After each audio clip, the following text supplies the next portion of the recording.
السلام علیکم جی، کیا حال چال ہے آپ سب لوگوں کے؟ میں امید کرتی ہوں کہ آپ سب بالکل ٹھیک ہوں گے، خیریت سے ہوں گے۔ ناول بسمل بائی مہر النساء شامیر کی یہ 42ویں قسط ہے۔ رات گہری ہو کر شہر پہ اتر آئی تھی، آسمان پہ ستاروں کا جال تھا، ہر طرف ہو کا عالم تھا، سارا ڈھاکہ شہر خاموش تھا۔ آسمان میں اڑتے ہیلی کاپٹرز کی گڑ گڑ وقفے وقفے سے سنائی دے رہے تھے۔ جام نیٹ ورکس 10 منٹ کے لیے کھولے گئے تھے اور اب زینیا اسی کا فائدہ اٹھاتے ہوئے نیما سے بات کر رہی تھی۔ یہ کرفیو تو کافی دن رہے گا، آپ اتنے دن گھر نہیں آئیں گی؟ وہ سخت پریشان تھی، گھر کی بتیاں اب روشن تھی۔ کرفیو کال آ گئی تھی اور بھائی جان کا گھر نزدیک تھا، میں فوراً یہیں آ گئی۔ مجھے دوبارہ اسپتال جانا ہے، تم چیزیں مینیج کر لو گی نا؟ خاک مینیج کروں گی، میں اکیلی کس طرح سنبھالوں گی؟ یہاں ہر 5 منٹ بعد پولیس کوئی نہ کوئی جارحیت دکھا رہی ہے، اگر وہ لوگ گھر پہ آ گئے تو میں تو اب تک ٹھیک سے بنگالی بھی نہیں بول پاتی۔ اول تو تم اکیلی نہیں ہو، شوہر وہی ہے تمہارا، اور دوئم پولیس گھر پہ چھاپے نہیں مارے، چپ چاپ گھر پہ بیٹھو اور پینک کرنا بند کرو۔ وہ کچھ گھرکنے کے انداز میں بولی۔ زینیا کے حواس تو معطل ہوئے تھے۔ کیا مطلب ہے یہ؟ اپنے ہوٹل نہیں جائیں گے؟ مہدی نے پلٹ کر اسے دیکھا۔ یہ کیا ہوتا ہے مہدی؟ سرتاج سر کے سائیں نہیں بول سکتی۔ آپ ان سے کہیں اپنے ہوٹل جائیں۔ تم بیوہ ہونے کا زیادہ شوق چڑھا تو باہر جا کر شہیدوں میں نام لکھوا آتا ہوں۔ روئی روئی آنکھوں سے تنک کر کہتا وہ عجوبہ لگا۔ زینیا کو ہنسنا اور رونا بیک وقت آیا۔ آپ یہاں کیسے رہ سکتے ہیں؟ وہ فون پٹخ کر اس تک آئی۔ اب آپ اچھے لگیں گے یہاں رہتے ہوئے، شرعی، قانونی، سماجی، سیاسی، ادبی، ہر لحاظ سے بہت بہترین لگوں گا۔ کچھ رہ گیا تو بتا دو۔ سینے پہ بازو باندھ کر تفصیل سے اسے تکا۔ اخلاقی لحاظ سے بالکل اچھے نہیں لگیں گے۔ وہ میں یہاں رہ کر سیکھ لوں گا۔ ماشاءاللہ تم میں کوٹ کوٹ کر جو بھرا ہے۔ آپ میرا مذاق اڑا رہے ہیں؟ میری یہ جرت کہاں سرکار، میں تو پیدائشی زن مرید ہوں۔ Shut up, I love you too. وہ جس برجستگی سے بولا، زینیا سرخ پڑی، پھر پیر پٹختے کچن کی طرف پڑ گئی۔ اس آدمی سے بحث کرنا ضائع تھا۔ روتی ہوئی کتنا معصوم لگ رہا تھا، اور اب استغفر اللہ۔ کیا کہا؟ میں ماشاءاللہ لگ رہا ہوں؟ چپ کر جائیں آپ، ورنہ انا للہ پڑھنے کی نوبت لے آؤں گی۔ کچن میں کھڑے چھری اٹھاتے وہ سلگ کر بولی۔ کیوں بھری جوانی میں میرے نام کا روگ لینا چاہتی ہو؟ وہ ٹاول سے چہرہ خشک کرتے ہوئے مسکرایا۔ زینیا مڑی اور بے بسی سے اسے دیکھا۔ کیوں یہ آدمی ایسی باتیں کرتا تھا کہ اس کی زبان تالو سے چپک جائے؟ کیوں تھا یہ ایسا؟ میں آپ کو آخری وارننگ دے رہی ہوں، آپ چپ کر جائیں۔ تم نے تھوڑی دیر پہلے مجھے کہا تھا تم میری ہر بات سنو گی۔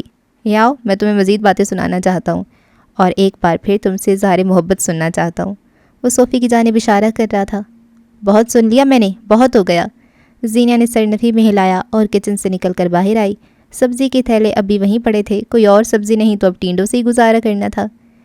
اس گھر میں اول تو آپ رہیں گے نہیں، جیسی پولیس ہٹے گی آپ یہاں سے جاتے ہوئے نظر آنے چاہیے، اور اگر رہنا ہے تو جو میں چاہوں گی آپ وہ کریں گے۔ مہدی تولیہ صوفے پہ پھینکتے ہوئے ہنس پڑا، ساتھ دونوں بازو پھیلا کر وہیں بیٹھ گیا۔ ابھی تک تو جیسے میری بہت چل رہی ہے، جیسے تم تو تابعدار بیوی کی طرح میرا ہر حکم بجا لاتی ہو۔ سبزی کے تھیلے اٹھائے زینیا نے ٹھہر کے بغور اسے دیکھا۔ اس کی مسکراہٹ غائب ہوئی، صوفے پہ پھیلے بازو جوڑ کر گود میں رکھے اور دیسی ماں کے راجہ بیٹا کی طرح شریف بن گیا۔ زینیا نے گڈ والی نظر اس پہ ڈالی اور آگے بڑھ گئی۔ سبزی کے تھیلے اندر سلیب پہ رکھے، گاہے بگاہے وہ ایک نظر اس پہ ڈال لیتی تھی۔ وہ 30 سالہ مرد کم بچہ زیادہ تھا جو ٹک کے ایک جگہ بیٹھ نہیں سکتا تھا۔ کبھی اسے کوشن کے پیٹرن چیک کرنے ہوتے تھے، کبھی وہ ٹی وی ریموٹ کا سرخ بٹن دبا کر تصدیق کرتا کہ کیبل نہیں آ رہی، کبھی اپنے پیر میز پہ رکھتا اور کبھی رگ کو پیروں سے خراب کرتا، گیلا تولیہ اٹھا کر کبھی یہاں پھینکتا اور کبھی وہاں۔ میز پہ رکھے ایک تو ڈیکوریشن پیسز کی جگہ وہ 1000 مرتبہ بدل چکا تھا، اور پرفیکشنسٹ عورت کی بس ہو گئی تھی۔ ادھر اندر آئیں اور سبزی کاٹ کر دیں، حکم صادر کرتے اس کی نکاح کیک کے ڈبے اور اس کے ساتھ پڑے ہوئے خاکی رنگ کے لفافے پہ پڑی۔ وہ آتی ہوئی یہ سب لایا تھا۔ لیکن مجھے تو سبزی کاٹنی نہیں آتی۔ اچھا، یعنی آپ کے جسم میں چلنے کام کرنے والی چیز یہ کینچی جیسی زبان ہے؟ اس نے لفافہ اٹھا کر اس کے اندر جھانکا اور ساکت رہ گئی۔ اسی کینچی جیسی زبان سے آج تمہیں بچا کر لایا ہوں، شکریہ کہتے وقت تو تمہاری زبان ٹوٹتی ہے نا۔ مجھے نہیں، آپ نے خود کو بچایا ہے۔ بالکل، تم یعنی میں۔ وہ ابھی لفافے کے اندر سے جھانکتے بھٹے دیکھ رہی تھی جو اب ٹھنڈے ہو چکے تھے۔ یکدم یادوں کا ایک ریلا سا بہہ آیا اور اس کا سارا وجود بھیگ کر رہ گیا۔ اب وہ دوسرے ڈبے کو کھول کر کیک دیکھ رہی تھی اور اب کہ اسے ہنسی آئی۔ کیک پہ بڑے بڑے لفظوں میں HBD سرکارز ہسبینڈ لکھا تھا۔ وہ کبھی مہدی کو دیکھتی، کبھی کیک، اور پھر ہنسنے لگ جاتی۔ مہدی نے گردن پھیر کے اسے دیکھا۔ وہ روشنی میں کھڑی ہنس رہی تھی اور وہ نیم اندھیرے میں لاؤنج میں بیٹھا گردن ترچھی کیے اسے ہنستے ہوئے دیکھ رہا تھا۔ کتنے عرصے بعد، راحت۔ ہنس کیوں رہی ہو؟ آپ نے کیک میں یہ کیوں لکھوایا ہے؟ وہ ہنستے ہوئے بامشکل بول پائی۔ تمہارے نام سے جانا جاؤں گا، اس سے بڑی کیا خوش قسمتی ہے۔ زینیا نے نفی میں سر ہلاتے ہوئے کیک اٹھا کر فریج میں رکھا، خاکی لفافہ سلیب پہ رکھا اور اب وہ فریج سے چکن نکال رہی تھی۔ پہلے تو وہ اسے ٹینڈے ہی کھلاتی، لیکن اب لاڈ صاحب کی سالگرہ تھی تو تھوڑا پروٹوکول بنتا تھا، بیچارہ اتنی دور سے آیا تھا۔ شکر ہے گھر میں گوشت موجود تھا، ورنہ کس کم وقت اپنی سالگرہ پہ ٹینڈے کھانے تھے، وہ بھی بچڑی ہوئی بیوی کے ہاتھوں۔ زیا نے کچھ سخت سست کہنے کو لب باہ کیے، مگر اسی پل کھلے دروازے سے کوئی اندر داخل ہوا۔ وہ کوئی عورت تھی۔ لاؤنج میں بیٹھے مہدی نے لیمپ چلا کر اسے پہلے ہی اپنی موجودگی دکھائی۔ وہ عورت اول تو حیران ہوئی، پھر اوپن کچن کی طرف آئی، مشکوک نظروں سے زینیا کو دیکھا۔ یہ کون ہے؟ سرگوشی کے انداز میں پوچھا۔ زینیا نے ایک نظر اسے دیکھا، پھر عورت کی طرف دیکھا۔ میرے شوہر ہیں، بتایا تھا نا باہر ہوتے ہیں۔ عورت کی بھویں سکڑیں۔ کچھ دن رہیں گے پھر چلے جائیں گے۔ عورت آگے کو ہوئی، زینیا کے کان کے بالکل قریب۔ اس کو اکیلے مت جانے دینا، آج کل زمانے کا کوئی بھروسہ نہیں ہے، اچھا آدمی ہے تو قابو کر کے رکھو۔ وہ کہہ زینیا سے رہی تھی، نگاہیں اس پہ جمی تھی جو کشن پہ انگلیوں سے پیٹرن بنا رہا تھا، گردن جھکا رکھی تھی۔ معصوم آدمی، یہ قابو میں ہے، فکر نہ کریں، کہیں نہیں جاتے۔ وہ بے فکری سے مسکرا کر بولی۔ مہدی بھی مسکرایا، شاید وہ سمجھ گیا تھا۔ آپ کا کیسے آنا ہوا؟ لو یہ تو میں بھول گئی۔ انہوں نے نگاہیں مہدی سے ہٹا کر زینیا پہ مبذول کیں۔ میں یہ کہنے آئی تھی کہ عاصم شو روم گیا تھا اور وہیں کرفیو کال آ گئی، گھر نہیں آ سکا، اپنی چچی کے گھر چلا گیا، اور اب میری بہو کے لیے یخنی بنانی تھی، چکن ختم ہو گیا، تمہارے پاس ذرا موجود ہے تو دے دو۔ زینیا نے ایک نظر انہیں دیکھا، پھر مہدی کو جس کے کان چکن لفظ پہ کھڑے ہوئے تھے، اور پھر اس فریز ہوئے گوشت کو۔ اس نے لوگوں کی مدد، ہمدردی سب سیکھ لی تھی، لیکن میں ان کے لیے فرائیڈ چکن بنانے لگی تھی۔ مہدی کمبیر کی فرمائش رد کرنا اسے نہیں آیا تھا۔ میری بہو کی کچھ دن پہلے ہی ڈیلیوری ہوئی ہے، اسے کچھ اچھا نہیں لگ رہا۔ مہدی اپنی جگہ سے اٹھ کر آیا۔ زینیا کے ہاتھ مضبوطی سے اس فریز ہوئے میٹ پیکٹ پہ جمے دیکھ اس کا دل کیا ہنس پڑے، بے اختیار اس پہ پیار آیا۔ سٹینڈ سے ایک پلیٹ اتار کر اس نے زینیا سے پیکٹ لیا اور پلیٹ میں رکھ کر خاتون کے حوالے کیا۔ جان چلی جائے، باپ دادا کی سکھائی روایت نہ جائے، انجوائے کریں اور دادی بننے پہ مبارک، بنگالی میں کہا۔ عورت سر ہلاتی خوشی خوشی چلی گئی تو زینیا خفگی سے اسے دیکھا۔ کیا ضرورت تھی حاتم تائی بننے کی؟ تم کیا بن رہی ہو؟ ہمارے یہاں کسی کو خالی ہاتھ نہیں لوٹاتے، بھول گئی ہو؟ وہ سنجیدگی سے کہتا آگے آیا اور تھیلے سے ٹینڈے نکالنے لگا۔ زینیا ہنوز خفا نظر آ رہی تھی۔ میں فرائیڈ چکن بنا دیتی۔ میں ٹینڈے چکن سمجھ کر کھا لوں گا، وہ محبت سے بولا۔ زینیا اب بددلی سے سبزی کاٹنے لگی، اسے سخت برا لگ رہا تھا۔ تھوڑی دیر بعد مہدی ٹینڈے کاٹ رہا تھا اور وہ ہنڈیاں چڑھائے کھڑی تھی۔ وہ خفا خفا سی کچھ کہہ رہی تھی اور وہ بدلے میں کچھ مزید تپا دینے والا کہتا اپنی موت سے کھیل رہا تھا۔ باہر جنگ چھڑی تھی اور اسی جنگ کے درمیان محبت پرامن تھی۔ رات کے 2 بجے کا وقت تھا، نیند آنکھوں سے کوسوں دور تھی۔ لاؤنج کی بتیاں جل رہی تھیں، چھوٹی میز پہ کیک رکھا تھا۔ زینیا اور مہدی گھٹنوں کے بل بیٹھے تھے، موم بتی کے شعلے ٹمٹما رہے تھے۔ میک اے وش، وہ اس کی طرف دیکھتے ہوئے بولی۔ مہدی نے ایک لمحے کو آنکھیں بند کیں، زیر لب کچھ بڑبڑایا اور آنکھیں کھول دیں۔ کیا مانگا؟ زینیا نے اشتیاق سے پوچھا۔ یہی کہ اگلی بار مجھے میری سالگرہ پہ ٹینڈے کھانے مت دینا۔ وہ مسکراتے ہوئے بات بدل گیا۔ زینیا نے بھی زیادہ نہیں پوچھا، اس نے کیک کاٹا، کچھ حصہ زینیا کو کھلایا، پھر تھوڑا خود کھایا۔ وہ دونوں پچھلی بات کا ذکر نہیں کر رہے تھے، غیر محسوس انداز میں وہ دونوں ایک خول میں سمٹ کر رہ گئے تھے۔ میں کھانا کھا کر ہوٹل کے لیے نکل جاؤں گا، تمہیں پریشان ہونے کی ضرورت نہیں، میز سے کیک اور باقی کا سامان اٹھاتے ہوئے کہا۔ زینیا جواباً چپ رہی، روکنا چاہتی تھی لیکن اب بنتا نہیں تھا۔ تھوڑی دیر بعد اس نے کچن کی چھوٹی سی میز پہ کھانا رکھ دیا۔ مہدی برتن لگا رہا تھا اور زینیا فریج سے پانی نکال رہی تھی۔ یکدم وہ فلیٹ گھر بن گیا تھا، جہاں وہ ساری دنیا میں سکون ڈھونڈا کرتا تھا۔ اس چھوٹی سی جگہ میں اسے وہی سکون بے تحاشا مل رہا تھا۔ وہ بڑے بڑے سویٹس میں رہنے کا عادی تھا اور اب ایک کمرے کے فلیٹ میں بغیر اے سی کے بے حد خوش تھا، کیونکہ اس کا دل خوش تھا۔ وہ جو مکان کو گھر بنانے کے چکروں میں لگی تھی، اس کے آتے یہ کنکریٹ اور بجری کا ٹیلا گھر بن گیا تھا۔ کل اگر کہیں سے رستے کھل گئے تو میں چکن لے آؤں گی، مہمان کی فرمائش پوری کرنی چاہیے، یہ بھی تو روایت ہے۔ وہ کرسی کھینچ کر بیٹھی، مہدی اب اس کے سامنے بیٹھ رہا تھا۔ تم اگر شوہر کی فرمائش سمجھ کر پورا کرنے کا سوچتی تو بندے کا دل خوش ہو جاتا۔ مہمان تو میں کئی حسیناؤں کا بن سکتا ہوں۔ اس نے پہلے زینیا کی پلیٹ میں سالن ڈالا، پھر اپنی پلیٹ میں۔ آپ سے ایک بات کہوں؟ مہدی نے اس کی پلیٹ میں روٹی رکھتے ہوئے اسے دیکھا، ایسے جیسے اجازت دی ہو۔ آپ دوسری شادی کر لیں۔ میں ایک وقت پہ 2 بیویاں نہیں رکھنا چاہتا۔ اس نے زینیا کے گلاس میں پانی ڈالا اور اپنا کھانا شروع کیا۔ زیادہ رد عمل نہ دیا، بیوی کو پڑھنے والے دوروں سے وہ واقف تھا۔ ایک وقت پہ 2 بیویاں رکھنے کو کون کہہ رہا ہے؟ آپ نے ایک ہی بیوی رکھنی ہے، وہی جو وہاں اسلام آباد میں آپ کے ساتھ ہوگی۔ آپ ایک اچھی زندگی گزاریں گے، یقین کریں، میرے ساتھ رہ کر آپ کبھی خوش نہیں رہ سکتے۔ اوہ اچھا، اس کے ابرو ستائشی انداز میں اٹھے۔ لیکن میں یہاں بغیر انٹرنیٹ کے، بغیر آسائشات کے تمہارے ساتھ ٹینڈے کھاتی ہوئی بھی خوش ہوں، اور مجھے لگتا ہے میں ساری زندگی رہ سکتا ہوں۔ تم اپنی بات کرو، محبت کرتی ہو مجھ سے؟ وہ بڑی رغبت سے نوالے لے رہا تھا، نگاہیں زینیا پہ جمی تھیں۔ محبت سے کیا فرق پڑتا ہے؟ آپ اگر پریکٹیکل ہو کر سوچے تو مجھے بتائیں، ہم واپس جا کر کیسے رہیں گے؟ میں اس شہر میں ان لوگوں کا سامنا کیسے کروں گی جن کے سامنے مجھ پہ قاتلہ کا لیبل لگا ہے؟ شہر بدل دیں گے؟ میرا خاندان مجھے کبھی بھی آپ کے ساتھ سکون سے رہنے نہیں دے گا۔ وہ آپ کے پیچھے پڑے رہیں گے اور کسی نہ کسی طرح آپ کو نقصان پہنچائیں گے۔ میری موت اگر تمہارے خاندان کے ہاتھوں لگی ہے تو اسے میں ٹال نہیں سکتا۔ میرے ساتھی کلاس فیلوز وہ سب آگے بڑھ چکے ہیں، میں پیچھے رہ گئی ہوں۔ اگر وہ سب مجھے دوبارہ ملے تو میں ان کو کیسے فیس کروں گی؟ تم دوبارہ سٹارٹ کرنا، ان 2.5 سالوں کو اپنا گیپ ایئر سمجھو۔ آپ کو میری بات سمجھ کیوں نہیں آ رہی؟ اب کہ وہ ذرا بلند آواز میں بولی۔ تمہاری بات دیکھی ہے جس کا نہ کوئی سر ہے نہ پیر، بیٹھے بیٹھے تمہیں فضول مشورے سوچ رہے ہیں، لوگ، خاندان، معاشرہ سب نظر آ رہا ہے، میں جو بھونک رہا ہوں وہ نہیں سنائی دے رہا؟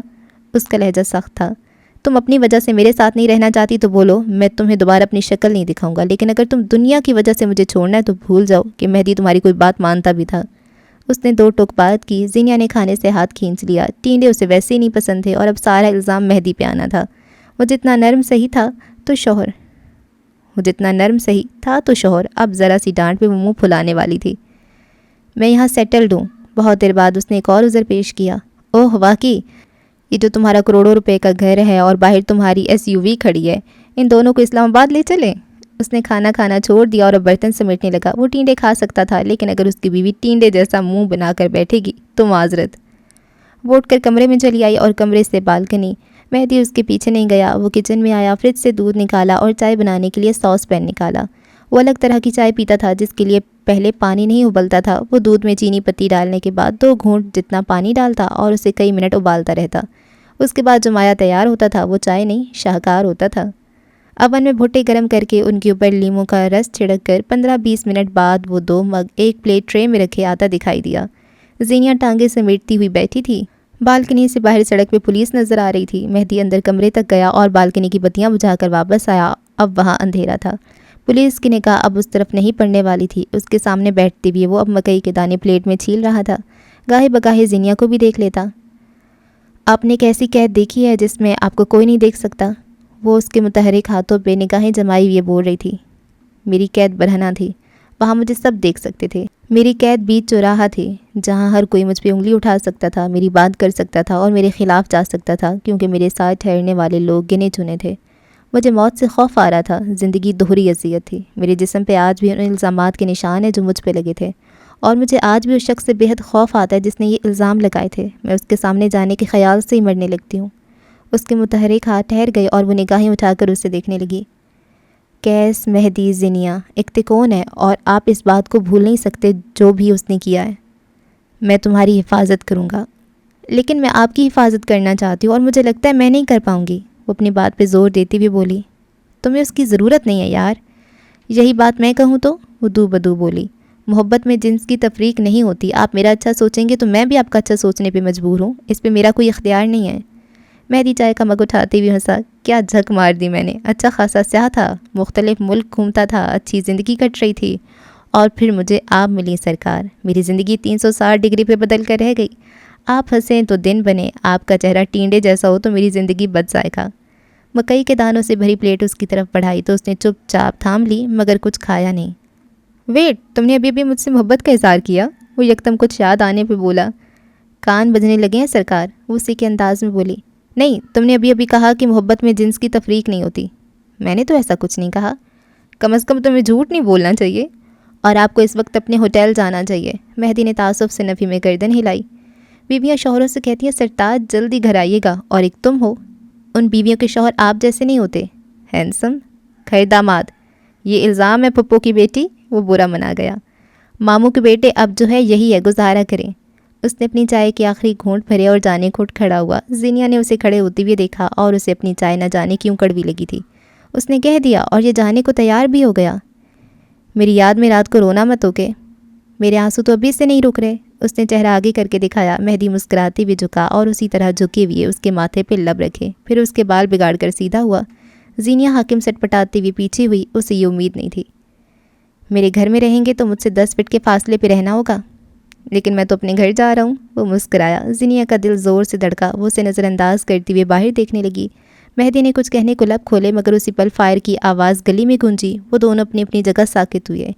یکے بعد دیگرے 3 فائر ہوئے۔ مہدی نے بالکنی سے جھانک کر دیکھا، 2 افراد جن کے ہاتھوں میں جھنڈے تھے، پولیس نے ان کے سینے پہ گولیاں دے ماری تھیں اور باقی 5-6 لوگ اب پولیس سے لڑ رہے تھے۔ زینیا سن رہ گئی۔ اسے حالات بس خراب لگے تھے، لیکن حالات بدترین تھے۔ وہ ان حالات میں اسے باہر بھیج رہی تھی۔ میں جا کر دیکھ آتا ہوں۔ وہ جانے کو مڑا جب زینیا نے اٹھ کر تیزی سے اس کا بازو تھاما۔ وہ خوف زدہ لگتی تھی۔ کچھ نہیں ہوگا، میں دیکھ کر آتا ہوں، مجھے ویسے بھی نکلنا تو ہے۔ اس نے بہلانا چاہا۔ زینیا نے اس کا بازو یوں ہی دبوچے رکھا۔ 31 جنوری کی رات ایک بار پھر اس کے سامنے آ گئی تھی۔ کم از کم اس زندگی میں دوسری بار مہدی کمبیر کو نہیں کھو سکتی تھی، ہرگز نہیں۔ محبت میں مبتلا انسان موجودہ دنیا سے قطع تعلق رہتا ہے۔ اس کی دنیا، وقت، مشاغل بدل کر ایک انسان کی صورت اختیار کر جاتے ہیں۔ میرے گھر میں رہنا ہے تو کچھ اصول ہے جن پہ عمل کرنا ہوگا۔ لاؤنج کے صوفے پہ نیم دراز زینیا کا لیپ ٹاپ سینے پہ رکھے وہ کوئی فلم دیکھ رہا تھا۔ لیپ ٹاپ کے ساتھ ہی کیک کی پلیٹ رکھی تھی۔ زینیا اس کے قریب آئی، جھک کر اس کا لیپ ٹاپ اٹھایا، پھر کیک کی پلیٹ۔ اب بیٹھے بیٹھے کیوں دورہ پڑ گیا تمہیں؟ میرے گھر میں اصول ہیں کچھ رہنے کے۔ کیک اور لیپ ٹاپ میز پہ رکھتے اس نے نوٹ پیڈ اور پین اس کے سینے پہ رکھا۔ اگر آپ ان نکات پہ عمل نہیں کریں گے تو آپ کو یہاں سے جانا ہوگا۔ مہدی کے لب او کے انداز میں گول ہوئے اور وہ سیدھا ہو کر بیٹھا۔ کاغذ پہ کئی نکات درج تھے۔ نمبر 1، آپ مجھ سے 6 فٹ کے فاصلے پہ رہیں گے۔ 2، میرے گھر میں کسی قسم کا پھیلاوا نہیں کریں گے۔ گیلا تولیا، جوتے، کپڑے سب اپنی اپنی جگہ پہ رکھنا ہوگا۔ 3، آپ گھر کے کام کریں گے۔ مہدی نے پورا کاغذ پڑھا اور پین اٹھا کر آخر میں کچھ لکھا۔ نوٹ پیڈ زینیا کی طرف بڑھاتے اس نے ایک ہاتھ سے لیپ ٹاپ واپس مانگا۔ زینیا نے ایک ہاتھ سے اسے لیپ ٹاپ دیا، دوسرے ہاتھ سے مہدی سے نوٹ پیڈ لیا۔ مطلوبہ صفحہ نمبر کھولا اور اسے بھی اختیار یہاں سے وہاں دیکھنا پڑا۔ رخسار دہک اٹھے۔ صفحے کے آخر میں 4 الفاظ درج تھے، آئی لو یو سرکار۔ سارا دن جلتی کرتی رہتی ہو، اب جاؤ 2 گھنٹے بلش کرتی رہو۔ کیا یاد کروں کہ کیسے رومانٹک شوہر سے پالا پڑے۔ زینیا اس کے قریب سے اٹھائی۔ یہ آدمی نہیں سدھر سکتا تھا، یہ آدمی اسے چپ کروانے کی صلاحیت رکھتا تھا، بے شرم آدمی۔ وہ رات دیر سے سوئی تھی اور صبح میں اس کی آنکھ کچن سے آتی آوازوں کی وجہ سے کھلی۔ اب اسے پہلے جیسی بے خبر نیند نہیں آیا کرتی تھی۔ وہ بستر سے نکل کر باتھ روم گئی، چہرے پہ پانی کے چھینٹے مارے۔ باہر کچن کی طرف آئی تو مہدی کو کیبنٹ کھنگالتے ہوئے دیکھا۔ آپ کو کچھ چاہیے؟ اس کی آواز پہ وہ مڑا، چہرہ زرد پڑ رہا تھا، آنکھیں سرخ تھی، وہ نقاہت زدہ لگتا تھا۔ مجھے بخار ہے، کوئی دوائی چاہیے تھی۔ آئی ایم سوری تمہیں جگا دیا۔ اس کا گلا بھی بیٹھا ہوا تھا، بارش میں بھیگنے سے وہ واقعی بیمار ہوا تھا۔ زینیا آگے آئی، ہاتھ بڑھا کے اس کے ماتھے کو چھو کر دیکھا۔ وہ بخار میں تپ رہا تھا، آنکھیں سرخ ہو رہی تھیں۔ آپ اندر چل کر لیٹے، میں آپ کے لیے ناشتہ اور دوائی لاتی ہوں۔ وہ بغیر بحث کیے اندر چلا گیا۔ سارا جسم ٹوٹتا محسوس ہو رہا تھا۔ زینیا نے فریج سے بریڈ نکالی، ساتھ چائے بنانے کے لیے پانی رکھا۔ کیبنٹ سے دوائی نکال کر اس نے پانی کا گلاس بھر کر ٹرے میں رکھا۔ تھوڑی دیر بعد وہ کمرے میں آئی تو مہدی اوندھے منہ بیڈ پہ گرا ہوا تھا۔ زینیا نے ٹرے سائڈ ٹیبل پہ رکھا اور اسے اٹھانے کی کوشش کی، لیکن وہ بے سود تھا۔ اس کے ہاتھ پیر پھولنے لگے تھے، وہ تو ڈاکٹر کے پاس بھی نہیں جا سکتی تھی۔ مہدی اٹھیں، دوا کھا لیں۔ اس کی گال تھپ تھپانے لگی۔ پلیز اٹھ جائیں، آپ کو بہت تیز بخار ہو رہا ہے۔ اسے ٹس سے مس نہ ہوتے دیکھ کر اس نے تکیے اس کی پشت پہ رکھے اور اسے سیدھا کرنے کی کوشش کی۔ کچھ ہمت مہدی نے بھی دکھائی کہ وہ اسے دوا کھلانے میں کامیاب ہو گئی تھی۔ وہ اب اسے دوائی کھلا رہی تھی، ساتھ آنکھیں بھر رہی تھیں۔ اسے وہ وقت یاد آیا جب اس کے بازو کے زخم بری طرح خراب ہوئے تھے اور قریب کوئی نہیں تھا۔ ان دنوں وہ نیما کو بھی جھٹک دیا کرتی تھی۔ اسے دوا کھلانے کے بعد وہ کافی دیر تک اس کے سرہانے بیٹھی، اس کے سر پہ ٹھنڈی پٹیاں رکھتی رہی۔ اس کا بخار کچھ کم ہو گیا تھا، لیکن مکمل ختم نہیں ہوا۔ صبح سے دوپہر اور دوپہر سے شام ہونے تک اس کی طبیعت میں کافی سدھار آ گیا تھا، مگر نقاہت بڑھ گئی تھی۔ بیڈ کی پشت سے ٹیک لگائے اب وہ ادھ کھلی آنکھوں سے زینیا کو کمرہ سمیٹتے ہوئے دیکھ رہا تھا، جسم میں بے تحاشا درد تھا۔ میں نے تمہیں پریشان کر دیا نا؟ اس کی آواز بیٹھی ہوئی تھی۔ زینیا نے پلٹ کے اسے نہیں دیکھا۔ نہیں، ابھی تھوڑی دیر پہلے میں خوشی سے ناچ رہی تھی، بس آپ اٹھے ہیں تو بریک لیا ہے۔ وہ دھیرے سے ہنسا۔ زینیا نے رخ موڑا، جان بوجھ کے ہنس کے دکھا رہا ہے تاکہ پیارا لگے۔ ہاں، بریک ختم ہو گیا تو دوبارہ شروع ہو جاؤ، مجھ سے کیسا پڑتا؟ جب آپ کو پتہ تھا بارش میں نکل کر آپ کی یہ حالت ہو جائے گی تو کس نے کہا تھا فن خان بننے کو؟ تمہارے لیے اپنی طبیعت تو خراب کروا ہی سکتا ہوں۔ اچھا ادھر آ کر بیٹھو، میرا سر ہی دبا دو۔ اس نے اپنے قریب زینیا کے لیے جگہ بنائی۔ کیا کہا؟ غلط دباؤں؟ اس نے پلٹ کر مہدی کو دیکھتے معصومیت سے پوچھا۔ وہ دوبارہ ہنس پڑا۔ 2.5 سال بعد اسے دیکھ کر وہ اتنے دل سے ہنس رہا تھا۔ اسے قریب دیکھ کر زندگی سے ہر شکوہ دور ہو رہا تھا۔ زینیا الماری کے پٹ بند کرتی اس تک آئی۔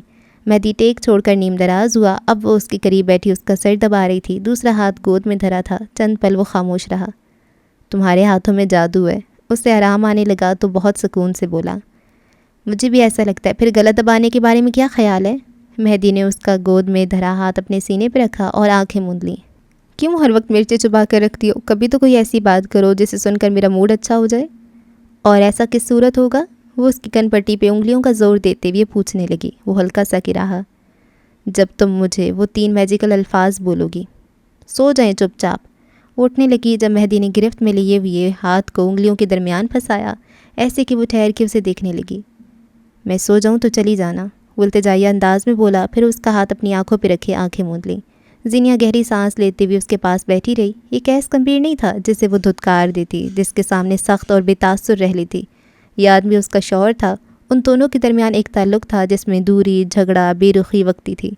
نکاح نے دل کو جس طرح جوڑا تھا، وہ دونوں چاہ کر بھی اس گرفت سے آزاد نہیں ہو سکے۔ اس سے دور ہونے پہ بھی وہ اس کے قریب آ گئی تھی، کیونکہ وہ دونوں ایک دوسرے کا لازمی جز تھے۔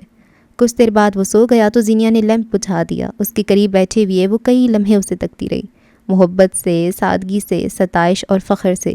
پھر بہت دھیرے سے بس اتنا کہا، یو آر مائی گرین۔ محبت میں انسان خوفزدہ بھی رہتا ہے اور آزاد بھی، وقت تیز بھی ہوتا ہے اور سست بھی۔ محبت میں انسان بس ایک چیز برداشت نہیں کر سکتا، محبوب پہ آنے والی تکلیف۔ اسے 2 دن تک بخار رہا اور ان 2 دن میں شہر کی حالت ابتر ہو گئی۔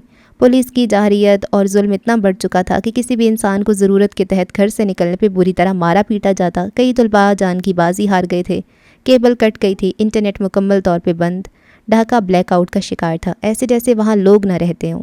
خوف کا سایہ ہمہ وقت جاری رہتا۔ حکومت اپنے ہی لوگوں کو دنیا کی نظر سے غائب کیے ہوئے تھی۔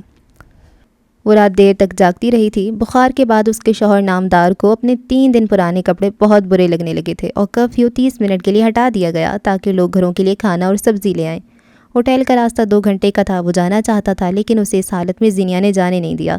وہ دونوں قریبی مال سے جلدی میں کچھ کپڑے خرید لائے تھے۔ واپسی تک ایک بار پھر انتشار پھیل گیا۔ ان کے سامنے پولیس نے آنسو گیس پھینکنی شروع کر دی اور کئی جگہوں پہ لاٹھی چارج تھا۔ واپسی تک حالات حد سے زیادہ خراب ہو گئے تھے۔ عوام اور پولیس کے درمیان جھڑپ چھڑ گئی۔ رات دیر تک وہ تشویش زدہ بالکنی کے چکر کاٹتی رہی۔ اسے کسی طور سکون نہیں آ رہا تھا، نہ جانے نیما کہاں اور کیسی ہوگی۔ رات میں بیڈ پہ سوئے مہدی کمبیر کی آواز کسی کے رونے پہ کھلی تھی۔ ہلکی ہلکی بات کرنے کی آواز اب بھی اس کے کانوں میں پڑ رہی تھی۔ وہ بیڈ پہ بیٹھا اس آواز کو سنے گیا۔ میں نے تمہیں کہا تھا دور رہو مجھ سے، وہ فون پہ کسی سے کہہ رہی تھی۔ سگنل تھوڑی دیر کے لیے بحال ہوئے تھے۔ میں نے بھی تم سے کہا تھا، تم بھول گئیں کیا؟ دوسری طرف کیس کمبیر بے حد سکون سے بولا۔ میں جانتا ہوں آج کل کون تمہارے شہر آیا ہوا ہے، اس کے ساتھ تو یقیناً بہت خوش ہوگی تم نے مجھے اس لیے فون کیا تاکہ تم مجھے دھمکا سکو؟ نہیں، میں نے صرف اس لیے فون کیا تاکہ میں تمہیں بتاؤں کہ میں دھمکاتا نہیں ہوں۔ وقت آنے دو، بیوہ کرنے میں وقت نہیں لگاؤں گا، پہلے بھی کیا تھا اور تمہیں موو آن کرنے میں کافی وقت لگ گیا تھا۔ اسے لگا تھا اس کی ہڈیوں میں خون جم گیا ہو جیسے۔ اس نے بے اختیار پلٹ کر کمرے کی طرف دیکھا۔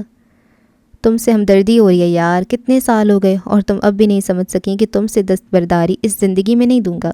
تم میری ریڈ لائن ہو، کوئی اسے پار کرے گا تو صحیح غلط کی تفریق بھول جاؤں گا میں۔ خود کو اور مجھے مشکل میں ڈالنا بند کرو ورنہ انجام تم جانتی ہو۔ اس نے کہہ کر کال کاٹ دی۔ زینیا کئی ثانیہ فون کو تکتی رہی اور پھر سسکیاں لے لے کر رونے لگی۔ 2 منٹ کے اندر سارا سکون غارت ہو گیا تھا۔ وہ جس سے لگا تھا سب درست ہو گیا، یک لخت سب بگڑتا دکھائی دیا۔ کیا ہوا، تم ٹھیک ہو؟ بالکنی کے دہانے پہ کھڑا وہ آنکھیں چھوٹی کیے پوچھ رہا تھا۔ ماتھے پہ فکر مندی کا جال تھا۔ میں نے کہا تھا کچھ ٹھیک نہیں ہوگا، کچھ نہیں ہوگا۔ آپ کو لگتا ہے فیری ٹیل ہے، سب صحیح ہو جائے گا۔ آپ کبھی میری کوئی بات نہیں مانتے، آپ نے کبھی مجھے سیریس نہیں لیا۔ کیا ہوا ہے، کچھ بتاؤ گی؟ وہ ہنوز نرمی سے پوچھ رہا تھا۔ وہ اپنی جگہ سے اٹھی اور اس کے سامنے سے گزر کر تیزی سے کمرے میں آئی۔ یہ کرفیو جیسے ہی ختم ہوگا آپ یہاں سے جائیں گے اور سیدھا پاکستان جائیں گے، اور اب اگر آپ نے مجھ سے ساتھ رہنے کی بات کی تو میں بھول جاؤں گی ہمارے درمیان کوئی تعلق کبھی رہا ہے۔ اس پہ ہذیانی کیفیت طاری تھی۔ وہ جانتی تھی ٹراما کیا ہے اور مہدی ایک بار پھر اسی سے گزرے یہ اسے قبول نہیں تھا۔ وہ خود اس سے گزرے یہ بھی ناقابل قبول۔ مہدی نے تعصب سے اسے میز پہ رکھی دوائیاں ٹٹولتے ہوئے دیکھا۔ وہ اپنے حواسوں میں نہیں لگ رہی تھی۔ اگر اسے لگتا تھا کہ ایس اس پہ اثر کھو چکا ہے تو وہ غلط تھی۔ وہ آج بھی ہانٹ کر رہا تھا، وہ کرتا رہتا ہمیشہ۔ ادھر دیکھو، مجھے دیکھو اور بتاؤ کیا ہوا ہے، کس کی کال تھی؟ میں جو کہتی ہوں صحیح کہتی ہوں، وہ کبھی بھی میرا پیچھا نہیں چھوڑے گا، وہ چھوڑ ہی نہیں سکتا۔ آپ مہدی نے اس کا بازو پکڑ کر اسے جھٹکے سے اپنے سامنے سیدھا کھڑا کیا۔ اس کے چہرے پہ باقاعدہ سفیدی چھائی ہوئی تھی، یعنی زینیا حاکم 2.5 سال پہلے آنے والے 1 جنوری سے موو آن کر ہی نہیں سکی تھی۔ میرا ہاتھ چھوڑے، آپ کو میری بات۔ الفاظ ٹوٹ گئے۔ مہدی نے اسے بازو سے کھینچ کر اپنی طرف کیا اور اسے سینے سے لگاتے ہوئے بازوؤں کا حصار تنگ کیا، ایسے جیسے ہر مصیبت کے سامنے ڈھال بن گیا ہو، جیسے کوئی حفاظتی دیوار ہو۔ وہ اسے دھکا دے رہی تھی، خود سے دور ہٹا رہی تھی، مگر وہ گرفت مضبوط کیے ہوئے کھڑا رہا۔ اس کی گرفت ٹوٹتی تو زینیہ حاکم ٹوٹ جاتی، اسے یقین تھا، اس لیے اسے بازو میں بھینچے وہ اپنی موجودگی اور تحفظ محسوس کروا رہا تھا۔ تمہیں میرے لیے ڈرنے کی کوئی ضرورت نہیں ہے، ہم ایک ہی خاندان ہیں، جتنا سیاہ وہ ہے اتنا میں، تم میرے لیے ڈرنا چھوڑ دو۔ وہ ہولے ہولے اس کا سر تھپک رہا تھا، گرفت ہنوز مضبوط تھی۔ چند لمحوں کی مزاحمت کے بعد اس نے تھک کر دونوں بازو اس کی گرد حمائل کر دیے۔ وہ تھک کر پرسکون ہونے لگی۔ یہ لمس ایک عرصہ پہلے سے غائب تھا، یہ اب میسر تھا اور اس کی طلب بہت پرانی تھی۔ وہ دونوں اپنی اپنی ذات کے ٹوٹے ہوئے ٹکڑے جوڑنا چاہتے تھے اور یہ کوشش ہر دفعہ پہلی دفعہ سے زیادہ مشکل ہوتی جا رہی تھی۔ اسے سینے سے لگائے کھڑے مہدی نے جس سے محبت کی تھی وہ اب ویسی نہیں رہی تھی، لیکن ایک بار پھر وہ اسے قبول کر چکا تھا۔ ڈر پیچھے چھوڑ کر آگے بڑھ جاؤ تو محبت آزاد کر دیتی ہے۔ دکھایا جاتا ہے محبت سیدھا راستہ ہے، در حقیقت محبت کے راستے سے ٹیڑھا کچھ نہیں۔ وہ بیڈ پہ کوہنی کے بل نیم دراز اس کا چہرہ دیکھ رہا تھا، سوجی ہوئی آنکھیں، سرخ ناک اور رخساروں پہ مٹے مٹے آنسوؤں کے نشانات۔ اس کی گردن پہ پڑا ہنس کا لاکٹ اب ایک طرف ہو گیا تھا۔ مہدی نے اس لاکٹ کو درست کیا اور اگلے کئی لمحے وہ بس اسے دیکھتا ہی رہا۔ وہ کل رات روتی رہی تھی، تکیے کی جگہ اس کا بازو بھیگتا رہا تھا اور وہی بازو سن ہو گیا تھا۔ اپنا بازو اسی طرح سر کے نیچے دیے وہ دوبارہ چت لیٹ گیا۔ اسے کیسے اس بارے میں بات کرنی تھی، لیکن فون پہ نہیں۔ وہ اسے روبرو کھڑے ہو کر بتائے گا کہ اس کی بیوی کو دھمکانا کس قدر غلط ہے۔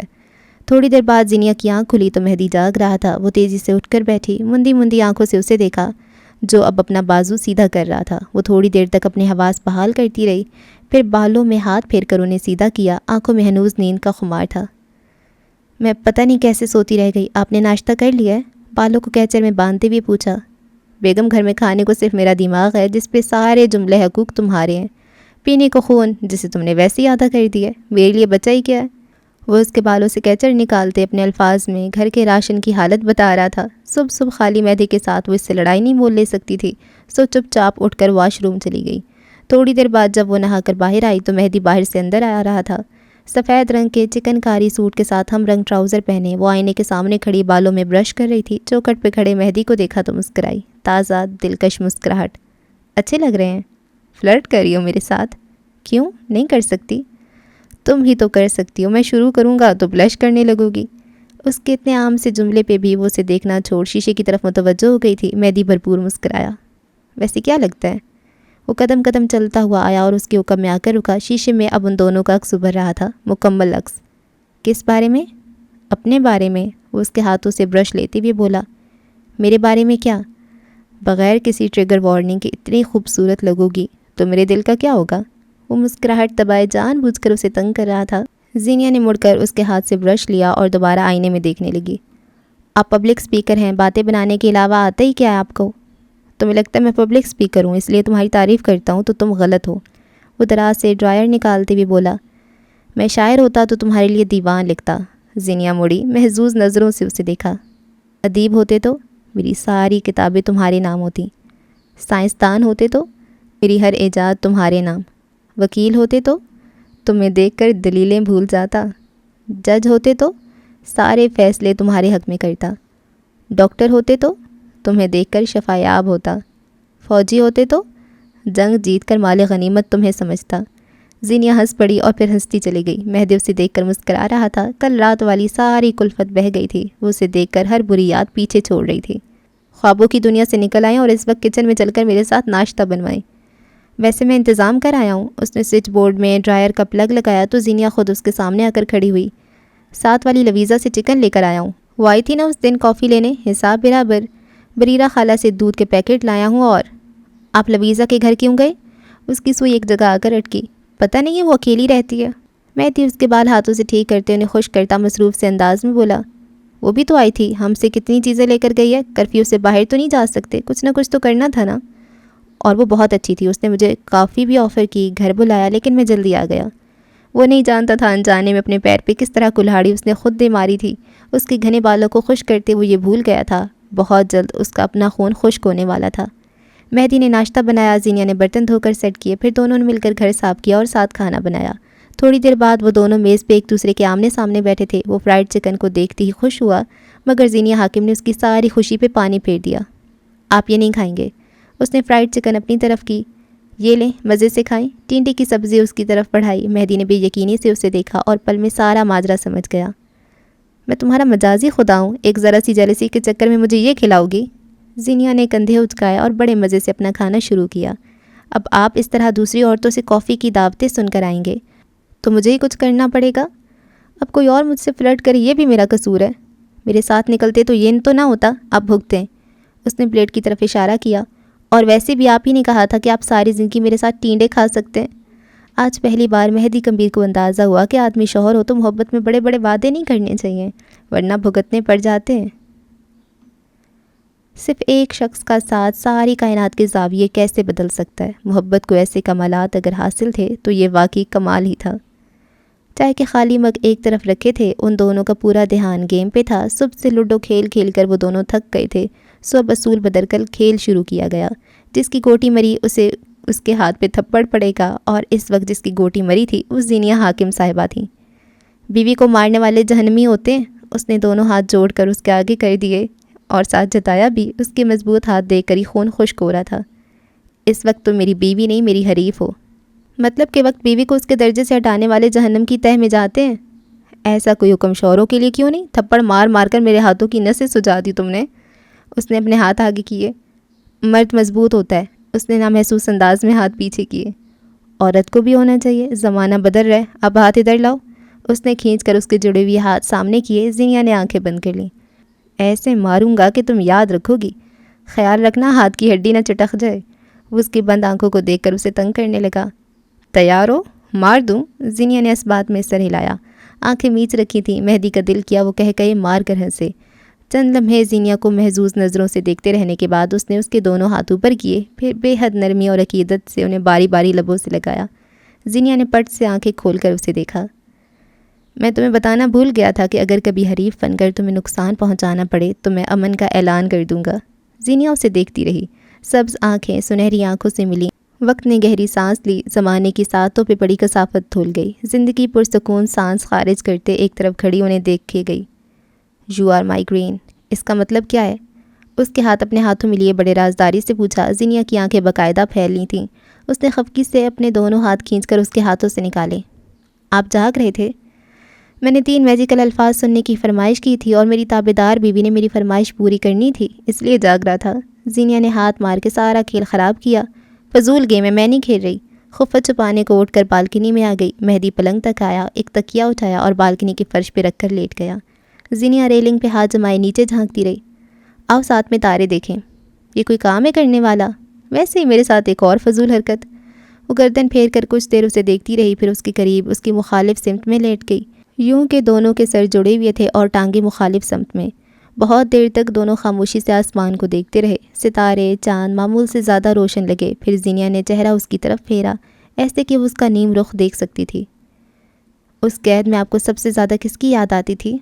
مہدی اس کی آواز اپنے کانوں کے بہت قریب سن سکتا تھا۔ اس نے آسمان کو تکتے گہری سانس لی اور ہلکی آواز میں بولا، مجھے میری ماں یاد آتی تھی سب سے زیادہ، بہت بہت یاد آتی تھی، اور اپنی بیوی یاد آتی تھی۔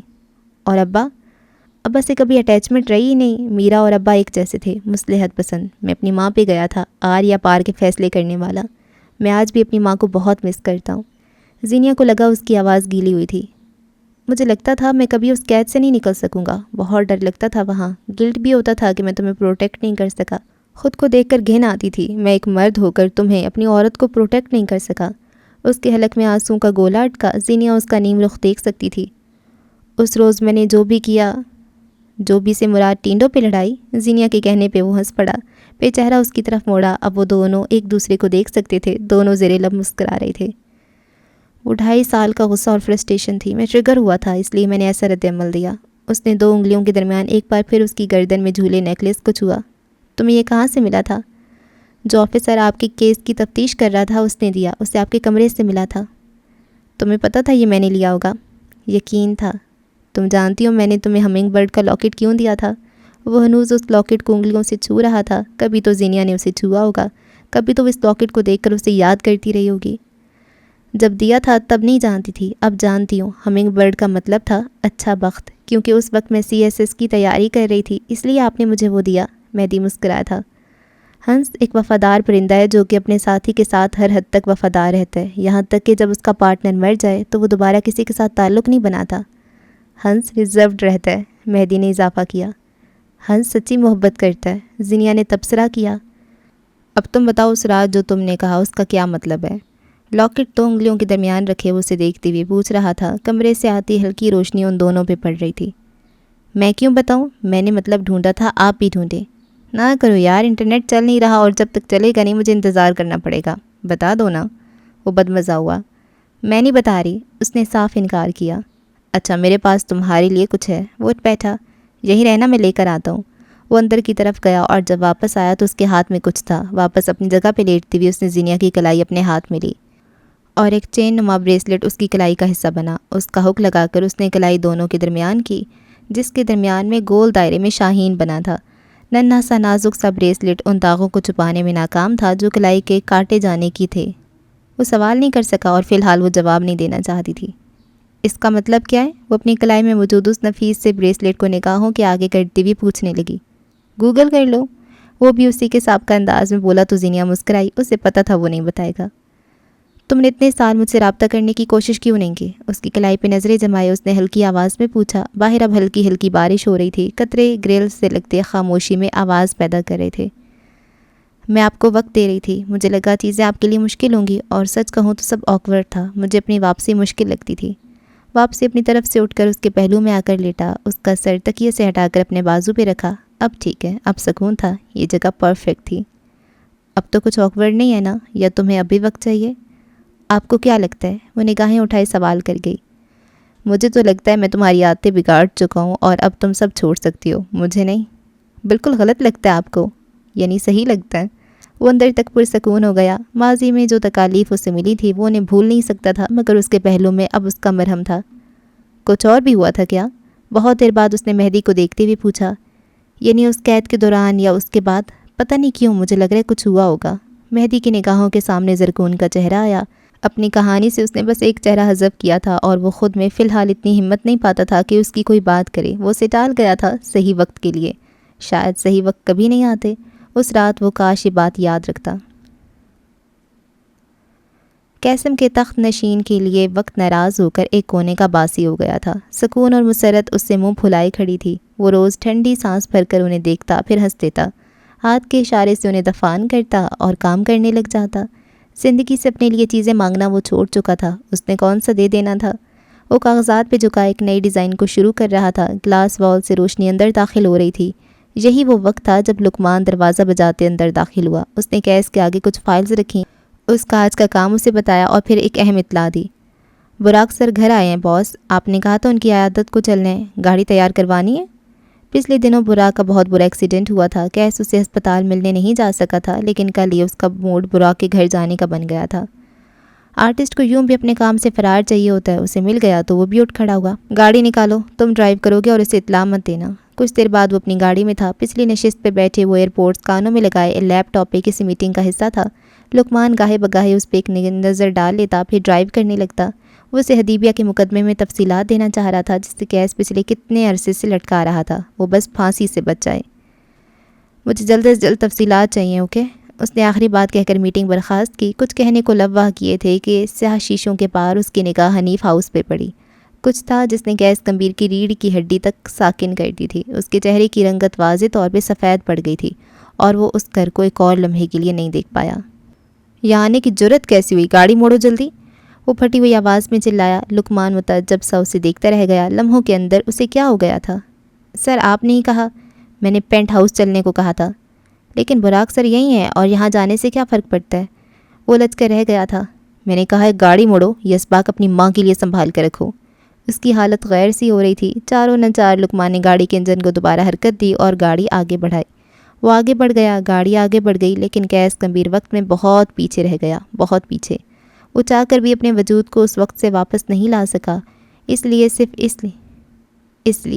صرف اسی لیے وہ یہاں اتنے سالوں سے نہیں آیا تھا۔ وہ بے چینی اب ایک بار پھر کئی ماہ اس کے ساتھ رہنے والی تھی۔ گاڑی میں بیٹھے کیس کمبیر کے پیروں سے بندھی ماضی کی زنجیریں تمہیں چند برس پیچھے لے جا کر پٹخائے گی۔ وہ دور، وہ وقت، وہ دن جب اسنا بنت حنیف زندہ تھی اور کیس کے سامنے تھی۔ حنیف ہاؤس کا لاؤنج دوسری منزل پہ واقع تھا۔ سفید رنگ کی دیواروں والے لاؤنج میں گہرے جامنی رنگ کے صوفے رکھے تھے۔ دیواروں پہ عربی کیلی گرافی تھی۔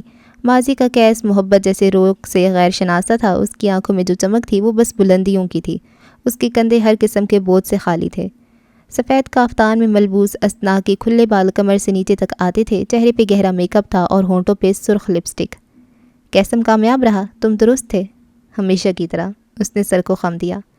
آگے کے کیا پلانس ہیں؟ وہ آگے کو ہوئی، کیتلی کو اپنے نازک ہاتھوں میں تھام کر مایا کپ میں انڈیلا۔ اس کی گہری نظریں کیس پہ جمی تھیں۔ اسے ان آنکھوں کی لا علمی فریب لگتی تھی۔ اپنے پلانس شیئر نہیں کرتا میں، پھر وہ صرف میرے نہیں رہتے۔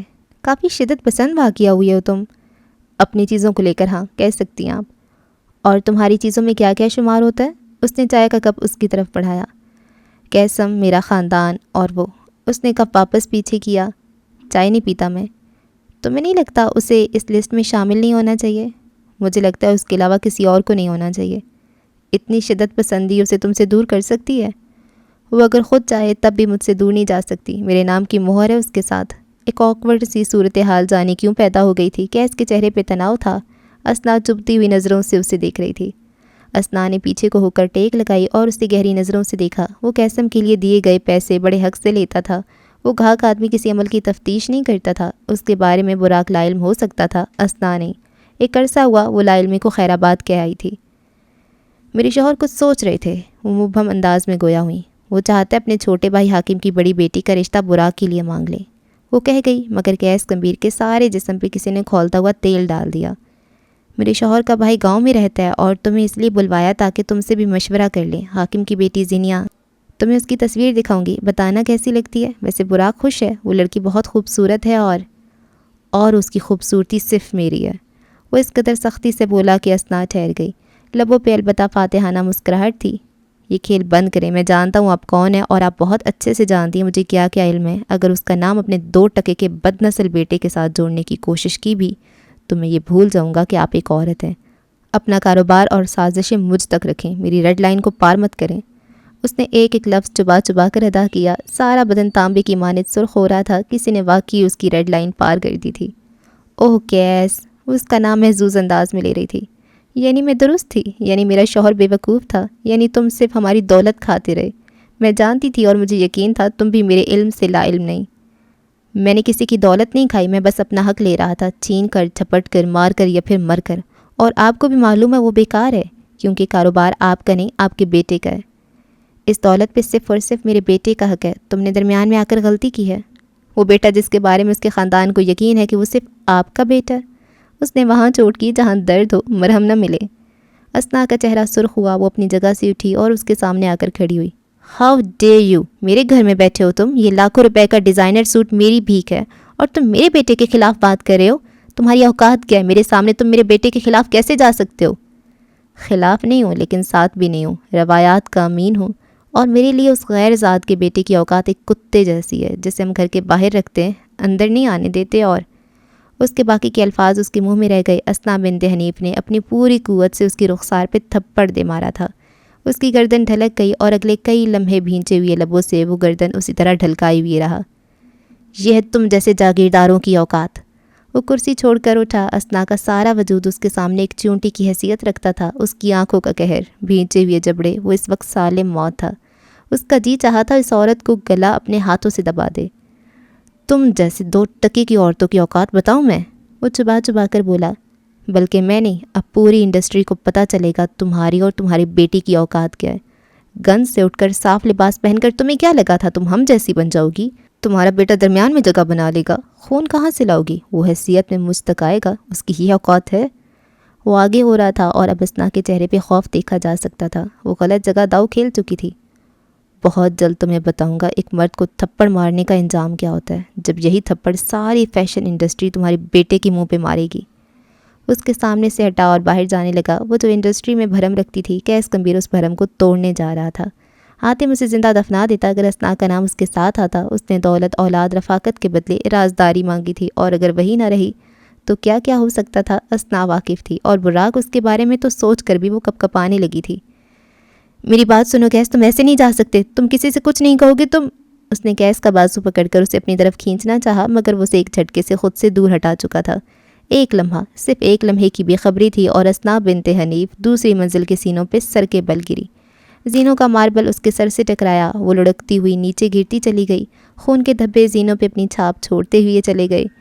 اب وہ سفید فرش پہ گری تھی، سر کے پچھلے حصے سے نکلتا ہوا خون فرش کو بھگو رہا تھا۔ کیس گمبھیر اپنی جگہ ساکن تھا، ایسے جیسے کوئی آسیب دیکھ لیا ہو، ایسے جیسے لمحہ اس کے ہاتھوں سے بہت تیزی سے سرک کر رہ گیا ہو۔ کیس کیس، وہ گھٹی گھٹی آواز میں اسے پکار رہی تھی۔ وہ نفی میں سر ہلا رہا تھا، چہرہ سفید پڑتا جا رہا تھا۔ اس نے زینے اترنے کی کوشش کی مگر وہ نہیں اتر سکا۔ کئی لمحے، کئی منٹ وہ اپنی جگہ کھڑے ہوئے اس بے سانس ہوتے ہوئے وجود کو دیکھتا رہا۔ ہر حرکت تھم گئی تھی، ہر جنبش ختم تھی، اس کی آنکھیں چھت سے جا لگیں اور جسم ڈھیلا پڑ چکا تھا۔ یہ ہے انسان اور یہی اس کی اوقات۔ بہت دیر بعد وہ چھوٹے مردہ قدم لیتے نیچے آیا، خون کے تالاب سے پیر بچا کر اس کے قریب بیٹھا اور اس کی نبض چیک کی۔ خاموش، خالی، ساکن۔ وہ گیلی شاکی نگاہوں سے پیچھے ہوا۔ میں نے نہیں کیا۔ اس کے حلق سے ایک ہچکی برآمد ہوئی۔ میں نے کچھ نہیں کیا، میرا کوئی قصور نہیں ہے۔ اس نے سر اٹھا کر اوپر دیکھا۔ آئی سویر اللہ، میں نے کچھ نہیں کیا۔ خون کی بو، موت کا سناٹا اسے ابکائی آنے لگی۔ وہ اس بے سانس وجود کو وہیں چھوڑ کر باہر کی طرف بھاگا۔ ان دنوں اس کے اندر کے انسان کی موت نہیں ہوئی تھی۔ اس گھر سے نکلتی ہوئے کیس یہ نہیں جانتا تھا اسے لاش کے قریب بیٹھے نوارد نے دیکھ لیا تھا۔ نوارد کوئی اور نہیں، حاتم نواب تھا، مسیحا۔ وہ اپنی بیوی کو مرتے ہوئے نہیں دیکھ سکا تھا لیکن شاید قاتل کو دیکھ چکا تھا۔ ان کے حساب سے قاتل، ہمارے حساب سے مقتول۔ اس نے اپنے سگے چچا اور ماموں کو قتل کیا تھا، اسے کوئی خوف نہیں تھا۔ اس نے خالق حسین کو قتل کیا، اب بھی کوئی گلٹ نہیں۔ لیکن یہ ایک قتل، وہ واحد موت تھی جس کا گواہ وہ خود تھا۔ وہ اس لاش کو وہیں چھوڑ آیا تھا اور کئی سال بعد بھی اس بات کو وہ بھول نہیں پایا تھا۔ حال میں گاڑی کی اوپری نشست پہ بیٹھے اس کی حالت ابتر تھی، چہرہ سفید، نگاہیں نیم مردہ۔ وہ بس ایک سطر بڑبڑا رہا تھا، میں نے کچھ نہیں کیا اللہ۔ وہ سو کر اٹھا تو زینیا کمرے میں نہیں تھی۔ چند لمحے اسی طرح اوندھے منہ پڑے پڑے وہ اس کی غیر موجودگی سے بدمزہ ہوتا رہا، پھر اٹھ بیٹھا، بالوں میں ہاتھ پھیر کر انہیں ماتھے سے ہٹایا اور بیڈ سے نیچے اتر آیا۔ واش روم جا کر تازہ دم ہونے کے بعد جب وہ واپس آیا، زینیا تب بھی وہاں نہیں تھی۔ کیس کے آخری فون کال کے بعد سے وہ ہر صبح اسے اپنی قریب ہی دیکھتا رہا تھا۔ گہری سانس بھرتے وہ باہر آیا، کچن کی طرف نگاہ اٹھی تو چولہے بند پڑے تھے، میز خالی۔ وہ واپس کمرے تک آیا تو اسے بالکنی میں کھڑی دکھائی دی۔ مہدی کا دن جیسے اب شروع ہوا ہو۔ اس کے عقب میں آ کر کھڑا ہوا۔ زینیا نے اس کی موجودگی کو محسوس کیا مگر پلٹی نہیں۔ ذہن کی اسکرین پہ کوئی اور فلم چل رہی تھی۔ موبائل کے مسلسل تھرتھرانے سے اس کی آنکھ کھلی، سگنل بحال ہو چکے تھے۔ اس نے تیزی سے موبائل ہاتھ میں لیا اور اس کی آواز بند کی۔ دائیں طرف نیند میں وہ کسمسایا، پھر سو گیا۔ زینیا جانتی تھی یہ کال اس کی نیند حرام کر سکتی تھی مگر کیس گمبھیر کے پاس کچھ تھا کہ پاکستان میں بیٹھ کر بھی وہ اس کے عذاب اپنے تابع کیے ہوئے تھا۔ مجھے لگا تم مجھے اگنور کر رہی ہو، لیکن تمہارے یہاں تو سگنلز نہیں ہے نا؟ وہ ایسے بات کر رہا تھا جیسے وہ دونوں بہت قریبی دوست ہوں۔ خیر میں سوچ رہا تھا 2 ہفتے بعد آ جاؤں، کیا کہتی ہو؟ تم میرا جواب جانتے ہو۔ جانتا ہوں لیکن اس کی کوئی پرواہ نہیں۔ پھر مجھ سے کیوں پوچھ رہے ہو؟ تمہیں سننے کا دل چاہا تھا، وہ اسی دل فریبی سے بولا جو اس کا خاصہ تھی۔ مہدی کی نیند آواز سے دوبارہ خراب ہوئی تو زینیا نے کال کاٹ دی۔ وہ اس بکواس کو نہیں سننا چاہتی تھی۔ آج صبح کس بات میں موڈ خراب ہے؟ اس کے عقب میں کھڑے ہوتے اس نے تھوڑی زینیا کے کندھے پہ جمائی اور پہلو میں گرا ایک ہاتھ اپنی گرفت میں لیا، 7 آنکھیں مود لیں۔ صبح خنکی بھا رہی تھی۔ گھر چلیں؟ سرگوشی کے انداز میں زینیا کے قریب جھک کر پوچھا۔ ہاں میں جانتا ہوں اب تم کہو گی تم یہاں سیٹلڈ ہو، اسلام آباد عجیب ہو گیا ہے، لیکن چلتے ہیں نا، گھر بنائیں گے اپنا، ساتھ رہیں گے۔ بہت ہو گیا یہ بن باس، اپنے سیٹل ہونے کا وقت ہے۔ وہ بغیر کچھ کہے سامنے دیکھ رہی تھی۔ مہدی کو حیرانگی ہوئی، اس کی بیوی کی طبیعت یقیناً خراب تھی ورنہ اتنی خاموش۔ جواب تو دو، انکار کرو گی تو آپشن بدل دوں گا۔ کال دوبارہ آنے لگی، اب کی آواز نہ ہوئی، موبائل وائبریشن پہ تھا۔ کیا آواز ہے، اس کو بند کرو۔ وہ بند آنکھوں سے بڑبڑایا، پھر زینیا کا ہاتھ اپنے بازو میں لیے سو گیا۔ وہ بے-احتیاط سے کال اٹینڈ کر رہی تھی۔ تم کس کے ساتھ ہو؟ اس کے فون اٹھاتے ہی وہ دوسری طرف سختی سے بولا۔ اپنا نظر انداز کیا جانا اسے بالکل پسند نہیں آیا۔ اندازہ تو تمہیں ہونا چاہیے تھا، تم نہیں جانتے تمہارا بھائی اس وقت کہاں ہے؟ وہ تلخی سے بولی۔ دوسری طرف وہ خاموش ہو گیا تھا، ایسے جیسے بولنا بھول گیا ہو۔ غصہ، غیرت، رقابت، نفرت، کون سے جذبہ غالب تھا وہ سمجھ نہیں سکا۔ اس کال سے وہ ڈسٹرب ہو رہا ہے اور میں بھی۔ کیا تم اپنی اور میری توانائی کسی اور وقت کے لیے بچا سکتے ہو؟ مجھ سے اور میرے قریب ہونے سے تمہیں کوفت ہوتی ہے کیونکہ میں برا ہوں، ہے نا؟ وہ زہر گھولنے کے لیے تیار تھا۔ مہدی کے پاس تریاک نہیں تھا۔ اس آدمی کے بارے میں کیا خیال ہے جو خود ایک قاتل ہے؟ فون پہ اس کی گرفت ہلکی ہوئی۔ اس نے بے اختیار گردن پھیر کر اپنے پہلو میں لیٹے شخص کو دیکھا۔ اس کا ہاتھ اپنے ہاتھ میں لیے وہ پرسکون نیند سو رہا تھا۔ قتل تو قتل ہوتا ہے، چاہے ایک کیا ہو چاہے 1000۔ مجھ سے بہتر کی تمنا میں ہو تو یاد رکھو وہ مجھ سے بدتر ہے۔ کبھی وقت ملے تو اس سے پوچھنا زرکون کاظمی کون ہے۔ اس بار فون کاٹنے کی ضرورت نہیں پڑی، وہ ان کے رشتے کی شہرک کاٹ چکا تھا۔ نیٹ ورکس کھل گئے ہیں، کرفیو بھی ختم ہے، حکومت نے طلباء کے مطالبات مان لیے ہیں، میں آج ہوٹل جا رہا ہوں، تم پیکنگ وغیرہ کر لو۔ زرکون کون ہے؟ سوال اتنا اچانک تھا کہ ایک لمحے کے لیے مہدی کی گرفت اس کے ہاتھ پہ ڈھیلی پڑی۔ زینیا نے ہاتھ چھڑوایا، اسے خود سے دور کیا اور اب وہ اس کی آنکھوں میں دیکھ رہی تھی۔ کیا مجھے یہ جاننے کا حق نہیں تھا کہ جس آدمی کے ساتھ میں نے اپنی زندگی شروع کی وہ ایک قاتل ہے؟ مجھے یہ کب اور کون بتانے والا تھا؟ وہ پلکیں جھپکے بغیر اسے دیکھ رہا تھا، چہرے کی رنگت اڑی ہوئی تھی۔ زینیا اجنبی نگاہوں سے اسے دیکھ رہی تھی۔ آپ نے اسے قتل کیا، ہاں یا نہ؟ اس کا لہجہ اسپاٹ تھا، آنکھیں غیر۔ وہ زینیا حاکم کو کھو چکا تھا۔ مجھے بتائیں سچ کیا ہے؟ میں بتانے والا تھا، یعنی آپ نے مجھ سے چھپایا؟ اس کا دل چھناکے سے ٹوٹا اور آواز میلوں تک گئی۔ میں نے چھپایا نہیں، میں بتانے والا تھا، میں بس کچھ وقت چاہتا تھا۔ تم غلط سمجھ رہی ہو، میں تمہیں دھوکے میں نہیں رکھنے والا تھا۔ اس سب سے کیا فرق پڑتا ہے؟ ہمارا تعلق اور محبت اس سے پہلے کی ہے۔ وہ ماضی تھا، آپ کے ساتھ نیا تعلق بناتے وقت مجھے معلوم ہونا چاہیے تھا آپ کی حقیقت کیا ہے۔ جو میرے ساتھ ہے کہیں وہ ایک قاتل تو نہیں؟ زینیا میں وہ آگے آیا، اس کا ہاتھ پکڑ کر کچھ سمجھانا چاہا مگر وہ پیچھے ہوئی۔ میری بات سنو، ہم بیٹھ کر بات کر لیتے ہیں۔ وہ اس کے سامنے سے گزر کر کمرے میں آئی، الماری سے اپنے جوتے نکالے، دوپٹہ سر پہ جمایا اور ایک الوداعیہ نگاہ اس پہ ڈالی۔ میں شام 5 بجے تک واپس آؤں گی اور واپسی پہ مجھے گھر آپ کی موجودگی سے خالی چاہیے۔ ایک بات یاد رکھنا، میں منت نہیں کروں گا، ضرورت بھی نہیں پڑے گی۔ تمہارے لیے مجھے چھوڑنا اتنا آسان تھا؟ مشکل ہے، لیکن ایک قاتل کے ساتھ رہنے سے کم مشکل۔ تم جج کر رہی ہو، اگر کر رہی ہوں تو غلط نہیں، لیکن میں اپنی بات پہ قائم ہوں۔ تنگی، تکلیف وغیرہ آسائشات اور اچھے برے ماضی کے باوجود میں تمہارے ساتھ رہنا چاہتا ہوں۔ دیر ہو چکی ہے، میں تمہارے لیے ریزروڈ رہوں گا۔ وہ دروازے پہ رک گئی مگر موڑی نہیں۔ دل میں کرب اٹھا جسے کہا نہیں، آنکھوں کی باڑ گیلی ہوئی، پانی کا قطرہ گرا نہیں۔ بغیر جواب دیے وہ دروازہ پار کر گئی۔ پیچھے کھڑا مرد تہی داماد تھا، اس کے حصے میں یہی کیوں آتا تھا؟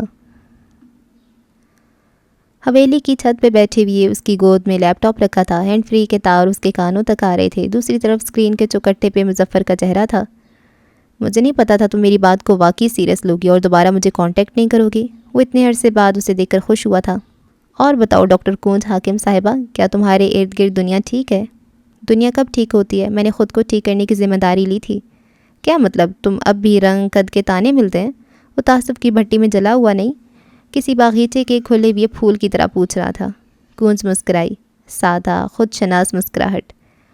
میرے رنگ کو دیکھ کر کوئی ہمدردی کا موقع نہیں چھوڑتا، لیکن میں اتنا جانتی ہوں کہ سانولا ہونا بدصورتی نہیں ہے۔ جس طرح گورا رنگ ہے اسی طرح سانول بھی ایک رنگ ہے۔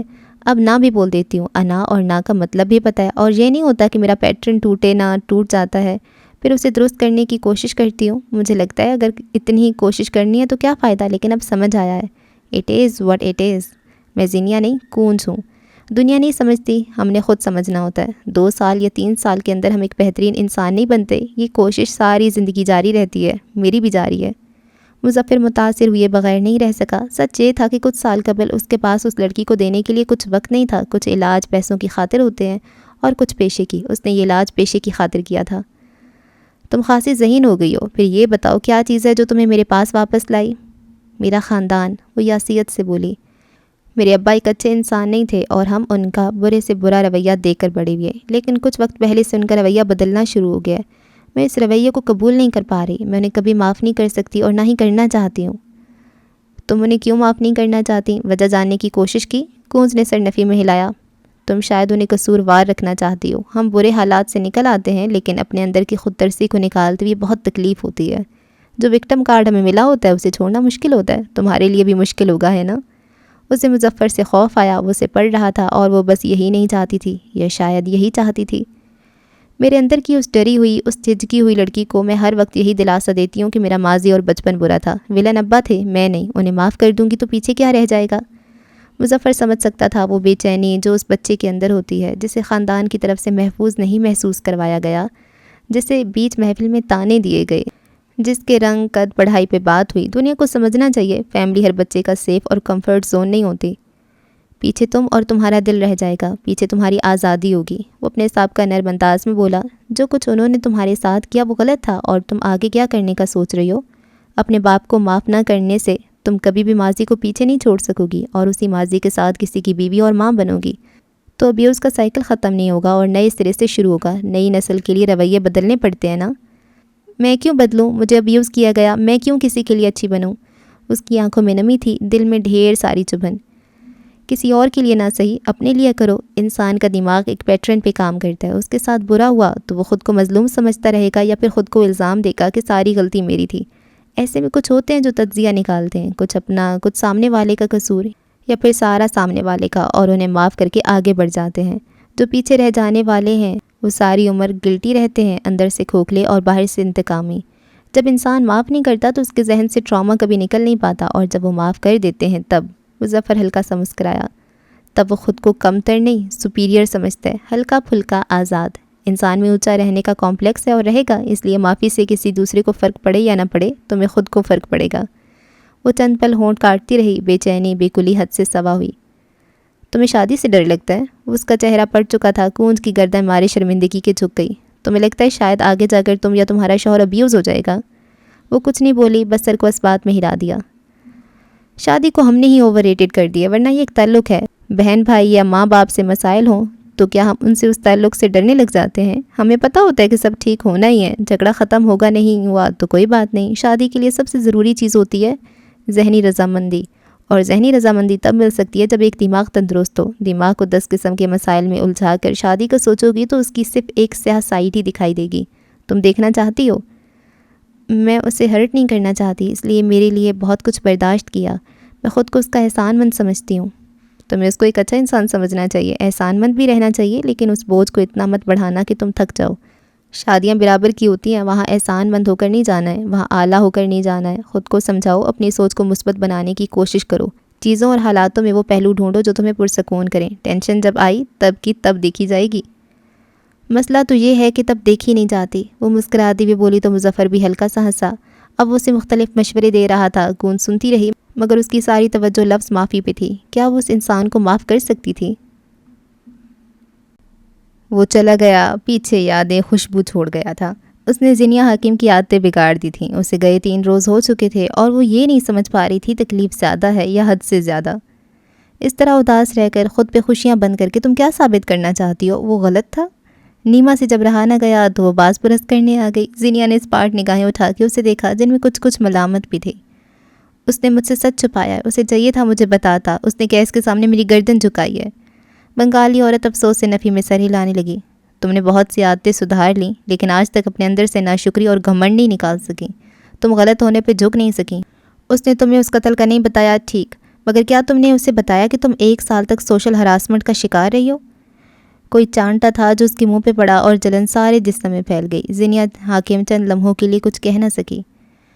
ٹیکسی سے اتر کر وہ تیزی سے ہوٹل کے اندر بھاگی۔ دربان نے اسے اندر جانے سے روکا تو اسے جھٹک کر آگے بڑھی تھی۔ اس کا دماغ سائیں سائیں کر رہا تھا۔ ریسیپشنسٹ کے ڈیسک کے قریب رک کر اس نے تنفس بحال کیا۔ چھوٹے بال چہرے کے اطراف میں بکھر رہے تھے، چہرے پہ مردنی تھی۔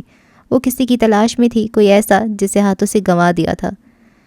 روم نمبر 666، مہدی کبیر، میں ان کی وائف ہوں، کیا آپ انہیں کال کر سکتی ہیں پلیز؟ ریسیپشنسٹ نے ایک نظر اس کی طرف دیکھا، پھر اپنے لیپ ٹاپ پہ کچھ بٹن دبائے۔ زینیہ بے حد امید سے اسے دیکھ رہی تھی۔ اس کی گردن دوبارہ اٹھی تو وہاں مسکراہٹ تھی، مگر مقابل کو دینے کے لیے اور کچھ نہیں۔ وہ 2 گھنٹے پہلے چیک آؤٹ کر چکے ہیں، ہم آپ کی کوئی مدد نہیں کر سکتے۔ کیا آپ مجھے بتا سکتی ہیں وہ کہاں گئے ہیں؟ سوری میم، یہ ہماری ریکارڈ میں نہیں ہوتا۔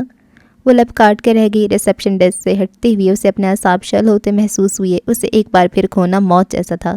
ہوٹل سے باہر آ کر اس کی نگاہ آسمان کی طرف اٹھی۔ وہ ہار دینے کو تھی جب اس کا موبائل تھرتھرایا۔ Dhaka international airport, flight number 3، شام 7 بجے۔ نیما کی طرف سے میسج تھا۔ اسے امید نہیں تھی وہ اس کے لیے رکا ہوگا۔ وہ ایک بار پہلے بھی چلا گیا تھا اور اب بھی جا چکا ہوگا، لیکن وہ اتنی جلدی ہار نہیں مان سکتی تھی۔ میں بہت بدل گئی ہوں، میرے اندر اب پہلے والی عادتیں نہیں ہیں۔ اس نے نیما سے زیادہ خود کو بتایا۔ چہرے پہ ہنوز کوئی تاثر تھا جسے وہ نام نہیں دے سکی۔ بالکل نہیں ہے، لیکن میں نے تمہیں سمجھایا تھا کہ جب تک تم دونوں خود ٹھیک نہ ہوئے ایک دوسرے کو ٹھیک نہیں کر سکو گے، اور تم نے ٹھیک ہونا بس شروع کیا ہے، ختم نہیں۔ وہ جب تمہارا ساتھ تھا تو معصوم تھا، کیسے بتائے گا کہ اب قاتل ہے؟ تم جب اس کے ساتھ تھی اپنے ساتھ ناحق کرنے والوں کو نوچ کھاتی تھی، اب اسے کیسے بتاؤ گی تم 1 سال تک کسی کی غلامی کرتی رہی ہو؟ ایک جھٹکے میں سب ٹھیک نہیں ہوتا، اپنے پارٹنر میں خلائی مخلوق والی خوبیاں ڈھونڈنا چھوڑ دو۔ ہم دونوں ساتھ نہیں رہ سکتے، ہم میں سے کوئی پہلے جیسا نہیں رہا۔ وہ تمہیں اسی طرح قبول کر رہے ہیں نا؟ انا تمہاری بیچ میں آ رہی ہے، اسے ختم کر دو ورنہ تم خود ختم ہو جاؤ گی۔ زندگی پیکیج دیتی ہے تو اس میں کئی بار گھاٹے کے سودے بھی ہوتے ہیں۔ وہ چپ چاپ انہیں دیکھی گئی۔ حقیقت یہی تھی، مہدی اسے پہروں سنتا رہا تھا کیونکہ وہ ہمیشہ بتاتی آئی تھی۔ اس نے مہدی کو کب سنا؟ وہ انگلی کی پوروں پہ گننا چاہتی تو بس چند انگلیوں کا سفر ہوتا۔ وہ نہ سنانے والا اتنا جلدی سب کیسے کہہ دیتا؟ حکومت مطالبات مان گئی، لیکن عوام اس حکومت سے ہی استعفیٰ چاہتی تھی۔ احتجاجی ریلیاں بڑی تعداد میں سڑکوں پہ نکل آئی تھیں۔ پولیس اور عوام کا تصادم ایک بار پھر شروع ہوا۔ مختلف رنگ، زبانیں، لباس، نعرے، وہ ان سب کے درمیان راستے بنا رہی تھی، وہ راستے جو اسے اس انسان تک لے جاتے جس کے ساتھ اس کی منزل ملتی تھی۔ رش میں اس کی جوتی ٹوٹ گئی، اس نے تیزی سے کھینچ کر دوسرا جوتا اتارا اور پیر آزاد کیے۔ رش کے درمیان کہیں کسی ٹیکسی والے سے وہ ایئرپورٹ چلنے کی گزارش کرتی اور جواب انکار میں آتا۔ اس کی ہمت جواب دے جاتی، مگر آج وہ زینیہ تھی جس کے پاس مسائل سے پہلے حل آتے تھے۔ ہمت وہ ہار نہیں سکتی تھی۔ اس نے اپنا انسٹاگرام کھولا اور مہدی کبیر کو بلاک لسٹ سے نکالا، پھر اسے میسج کیا، یو آر مائیگرین، مطلب جانا چاہتے ہو تو فلائٹ مت لینا، میرا انتظار کرنا۔ میسج سفر کرتا ہوا گیا اور اس مصروف آدمی کے ڈی ایمز کے رش میں کہیں پھنس گیا۔ کوئی جواب نہیں، کوئی دیکھ لیے جانے کی نوید نہیں۔ نقشہ اسے بتا رہا تھا ایئرپورٹ 1 گھنٹہ دور ہے، وہ اس کے لیے ملک چھوڑ کر آیا تھا، زینیہ اس کے لیے چند گھنٹے کا سفر کر سکتی تھی۔ مکمل طور پہ اب ہم ہیل نہیں ہوئے، پھر کیا گارنٹی ہم ساتھ خوش رہیں گے؟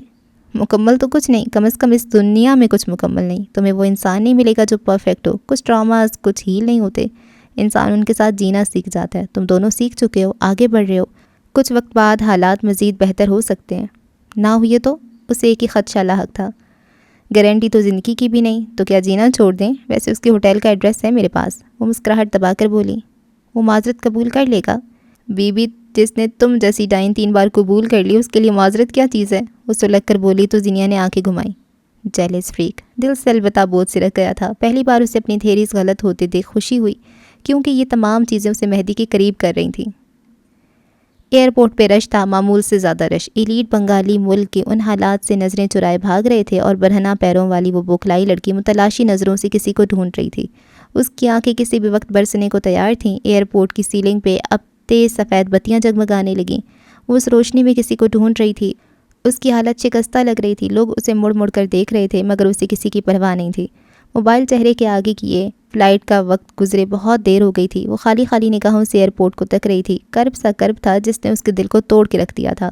وہ ایک بار پھر جا چکا تھا۔ کتنے لمحے بیتے، کتنی ساعتیں، وہ خالی ہاتھ کھڑی رہی، اسے کوئی اندازہ نہیں تھا۔ وہ نہیں جا سکتا، کم از کم اس پیغام کے بعد نہیں۔ ایک مہم سی امید اب بھی باقی تھی۔ کسے ڈھونڈ رہی ہیں سرکار؟ وقت، سماعتیں، اذیتوں کے ادوار سب ٹھہر گیا۔ وہ اس کے عقب میں اس کے بے حد قریب کھڑا تھا، ہاتھ میں چائے کا ڈسپوزیبل کپ تھا۔ زینیہ کے رکے ہوئے آنسو بہہ نکلے، وہ بغیر اس کی طرف دیکھے رو پڑی۔ مجھے لگا تھا آپ چلے گئے۔ خوف، خوشی، رنج سب مکس ہونے لگا۔ لیکن میں نے کہا تھا میں تمہارے لیے ریزروڈ رہوں گا، تو میری بات کیوں نہیں سنتی؟ اس کے عقب میں کھڑے ہوتے ہوئے بولا، اس آخری ملاقات کی طرح جو ناخوشگوار رہی تھی۔ تم میری بات نہیں مانتی۔ میں ناراض تھی، آپ نے منایا نہیں۔ ایک اور شکوہ، آنسو مزید روانی سے بہنے لگے۔ انسٹا، فیس بک، واٹس ایپ، نمبر، ای میل، میں ہر جگہ سے بلاک ہوں۔ کبوتر کے پیر میں خط باندھ کر بھیجتا۔ چائے کا کپ لبوں کے قریب لے جاتے ہوئے پوچھا، تمہارے انتظار میں 3 کپ یہ بدمزہ چائے پی چکا ہوں، اور کتنا حساب؟ مہدی مسکراتی نظروں سے اسے تک رہا تھا، زینیہ یاسیت سے۔ کیا پڑھ کر پھونک چکا تھا وہ؟ کیا تھا اس میں جو وہ ہر دفعہ اس کے لیے ہر شے بلائے طاق رکھ دیتی تھی؟ اس پہ انائیں ختم، اس کے لیے بہتری کے سفر شروع، اس پہ دنیا دان اور اس کے سامنے سب خاک۔ آس پاس ساری دنیا تھی اور درمیان میں بس وہ دو۔ تم نے مجھے یہاں رکنے کو کہا تھا، کوئی خاص وجہ؟ وہ انجان بنا۔ زینیہ نے اس بات میں سر ہلایا، چہرہ صاف کیا۔ میں آپ کو بتانا چاہتی تھی کہ میں بھی کبھی ان آنکھوں سے موو آن نہیں کر سکی۔ وہ گردن اٹھائے اس کی آنکھوں میں آنکھیں ڈال کر بولی۔ مہدی ذرا سا نیچے کو جھکا، عین اس کے چہرے کے سامنے، ایسے جیسے غور سے اس کی بات سن رہا ہو۔ زینیہ نے آگے بڑھ کر بے حد نرمی اور عقیدت سے اس کی دونوں آنکھوں کو باری باری انگلیوں کی پوروں سے چھوا۔ یہ اس کی برسوں کی خواہش تھی۔ سامنے کھڑا مرد اندر تک سرشار ہوا، اس کے لبوں پہ گہری مسکراہٹ پھیل گئی۔ کئی لوگوں نے انہیں پلٹ کر مسکراتے ہوئے دیکھا۔ آئی ایم سوری ہر اس چیز کے لیے جس سے آپ کو ہرٹ کیا۔ I am sorry. میں یہ معافی نامہ ریکارڈ کر لوں کیونکہ مجھے یقین ہے یہ آخری ہوگا۔ میں دوبارہ ایسا کچھ نہیں کروں گی۔ اس نے یقین دہانی کروانی چاہی۔ جس سے میرا پارا ہائی ہو؟ کم آن، تم اگلے 5 منٹ میں ایسا کچھ کرنے والی ہو؟ وہ ہنس پڑی، ساتھ ساتھ روئی بھی، بھیگی نم آنکھوں سے۔ مہدی کو دیکھتے ہوئے اس نے جیسے فیصلہ کن انداز میں کہا، گھر چلیں؟ یعنی میں ایک بار پھر گھر داماد بننے جا رہا ہوں؟ میرے لیے اتنا نہیں کر سکتے؟ یہ ہے تو جذباتی بلیک میلنگ، لیکن میں ٹھہرا زن مرید۔ چلے سرکار، چلتے ہیں۔ اس نے ایک ہاتھ میں اپنا سوٹ کیس تھاما اور دوسرے ہاتھ میں اپنی بیوی کا ہاتھ۔ کٹھن راہیں آسان ہوئی تھیں، ریاستوں کے صلے اللہ نے دیے تھے اور جھولیاں بھر بھر دیے تھے۔ تقریباً 2 گھنٹے بعد وہ دونوں گھر واپس آ گئے تھے۔ زینیا کے پیروں میں اب نئے جوتے تھے۔ مہدی نے بیگ ایک طرف رکھا، دروازہ بند کیا اور یکدم اسے کچھ یاد آیا۔ تم نے مجھے اب بھی نہیں بتایا، کیا مطلب ہے اس بات کا؟ زینیا نے اسے دیکھا، وہ جانتی تھی اسے مطلب پتہ ہے، بس وہ اس کے منہ سے سننا چاہتا ہے، بے شرم آدمی۔ زینیا چند پل اسے دیکھتی رہی، مہدی بھی اسے دیکھتے ہوئے مسکرا رہا تھا۔ سنہری آنکھوں والی لڑکی 2 قدم آگے آئی، وہ اس سے قدمے اونچا تھا، اس کے سفید بوٹوں پہ اپنے پیر رکھے، وہ اونچی ہوئی اور دونوں بازو اس کے گرد پھیلائے، سر اس کے کندھے سے لگا لیا۔ ساری لفاظی خاک ہو گئی، ہر معذرت بے مول تھی، ہر اظہار بے وقت۔ جو مہدی کمبیر کے قریب تھی، وہ عورت اسے اللہ کی طرف سے نعمت تھی۔ جو زینیا کو ملا تھا، وہ ہر اس غم کا مداوع تھا جو اس کی زندگی میں آیا تھا۔ ساری ریاستوں کا صلہ ساتھ کی صورت مل چکا تھا۔ جنگوں کے دور میں امن تاریخ میں پہلی بار ہوا تھا۔ اچھا جی، تو اس ایپیسوڈ کو ہم یہاں پہ کرتے ہیں اینڈ۔ اچھا تھا نا؟ اینڈ اچھا تھا۔ وہ ایئرپورٹ والا تو بالکل فلمی سین ہو گیا۔ اچھا، یہ جب اس کو کہہ رہی تھی نا کہ تم چلے جاؤ، تم نے مجھے بتایا نہیں، تب مجھے بھی غصہ آ گیا، یہ زینیا کیا کرتی ہے یار؟ اس نے کس کو مارا ہے؟ معصوم بندے کو تو مارا نہیں ہے، اس بندے کو مارا ہے جس نے اس کو اتنا زیادہ ٹارچر کیا ہے، جو اس کو مارنے والا تھا، اور پھر اس نے مارا اس کو۔ سیلف ڈیفینس کہہ لے لیکن ہاں، اس نے غصے میں بھی اس کو مارا، کوئی بات نہیں۔ ایک قتل تو مہدی کو میں معاف کر سکتی ہوں، بلکہ آپ سارے معاف کر دیں، زرکون بھی کوئی اتنا اچھا بندہ تو تھا نہیں۔ اچھا خیر، کیس کا اس میں زیادہ پارٹ نہیں تھا، بس وہ فون کر کے تھوڑا دھمکاتا ہی رہا۔ نہیں یار، وہ بھی تھا، بلکہ کیس نے برا کی مدر کو قتل کر دیا۔ قتل نہیں کیا، وہ انجانے میں ہو گیا، لیکن اس کی مدد کر سکتا تھا، اس نے نہیں کی مدد۔ کوئی بات نہیں، کیس بندے مار دیتا ہے، یہ تو پھر بچانے والا تھا، بچاتا نہیں ہے وہ۔ اور کیا ہوا؟ اس لیے وہ برا کے گھر نہیں جاتا، پینٹ ہاؤس جاتا ہے، کیونکہ گھر میں اس نے قتل جو کیا ہوا ہے۔ نہیں، قتل نہیں کیا ہوا، غلطی سے ہوا تھا، ٹھیک ہے۔ وہاں پہ اس کا اتفاق ہوا ہے۔ اچھا، اور کیا ہوا؟ کونج پھر ڈاکٹر سے بات کری ہے، ٹھیک ہے۔ کونج اچھی ہے یار، وہ اپنی اچھا کونج سے نا ایک بہت بڑا ہمیں سبق ملتا ہے کہ دیکھیں، اب اس دور میں نا ٹراما، ڈپریشن، مینٹل ہیلتھ، ان چیزوں کو بہت زیادہ ان کے بارے میں اویئرنیس دی جاتی ہے، اور ہمیں بھی سمجھ آ رہی ہے کہ یہ جو بندہ ایسے ریئیکٹ کر رہا ہے وہ کیوں کر رہا ہے۔ اس کا بچپن ایسے گزرا ہے، اس کے ساتھ اس کے پیرنٹس نے ایسے کیا ہے، اس کی لائف ایسی گزری ہے، تب وہ اس طرح سے ریئیکٹ کر رہا ہے۔ وہ سب چیزیں ٹھیک ہیں، آپ کو خود بھی پتہ ہے آپ کے ساتھ اینگر ایشوز ہیں، وہ کیوں ہیں، آپ ان کے بارے میں پتہ کریں، تھیراپسٹ کے پاس جائیں، اپنے آپ میں بہتری لائیں۔ آپ اتنا زیادہ ریئیکشن کیوں دے رہے ہیں، آپ ریئیکشن کیوں نہیں دے رہے ہیں، یا کیوں دے رہے ہیں اتنا زیادہ؟ جو بھی چیز ایب نارمل ہے آپ کو پتہ ہے اپنے بارے میں، اور آپ اس کو بہتر کرنے کی کوشش کریں۔ لیکن ساتھ ہی ساتھ جو وجہ ہے ان ساری چیزوں کی، آپ کے بابا ہو سکتے ہیں، آپ کی مدر ہو سکتی ہیں، آپ کا بڑا بہن بھائی ہو سکتا ہے، آپ کے معاشرہ ہو سکتا ہے، آپ کے حالات ہو سکتے ہیں، گھریلو فائنینشیل حالات ہو سکتے ہیں، کچھ بھی ہو سکتا ہے۔ تو وہ ساری چیزیں ہیں، وہ چیزیں ہو گئی، وہ ماضی تھا۔ اب ان کو بلیم کر کے اپنے آپ ایکشنز کو جسٹیفائی نہیں کر سکتے۔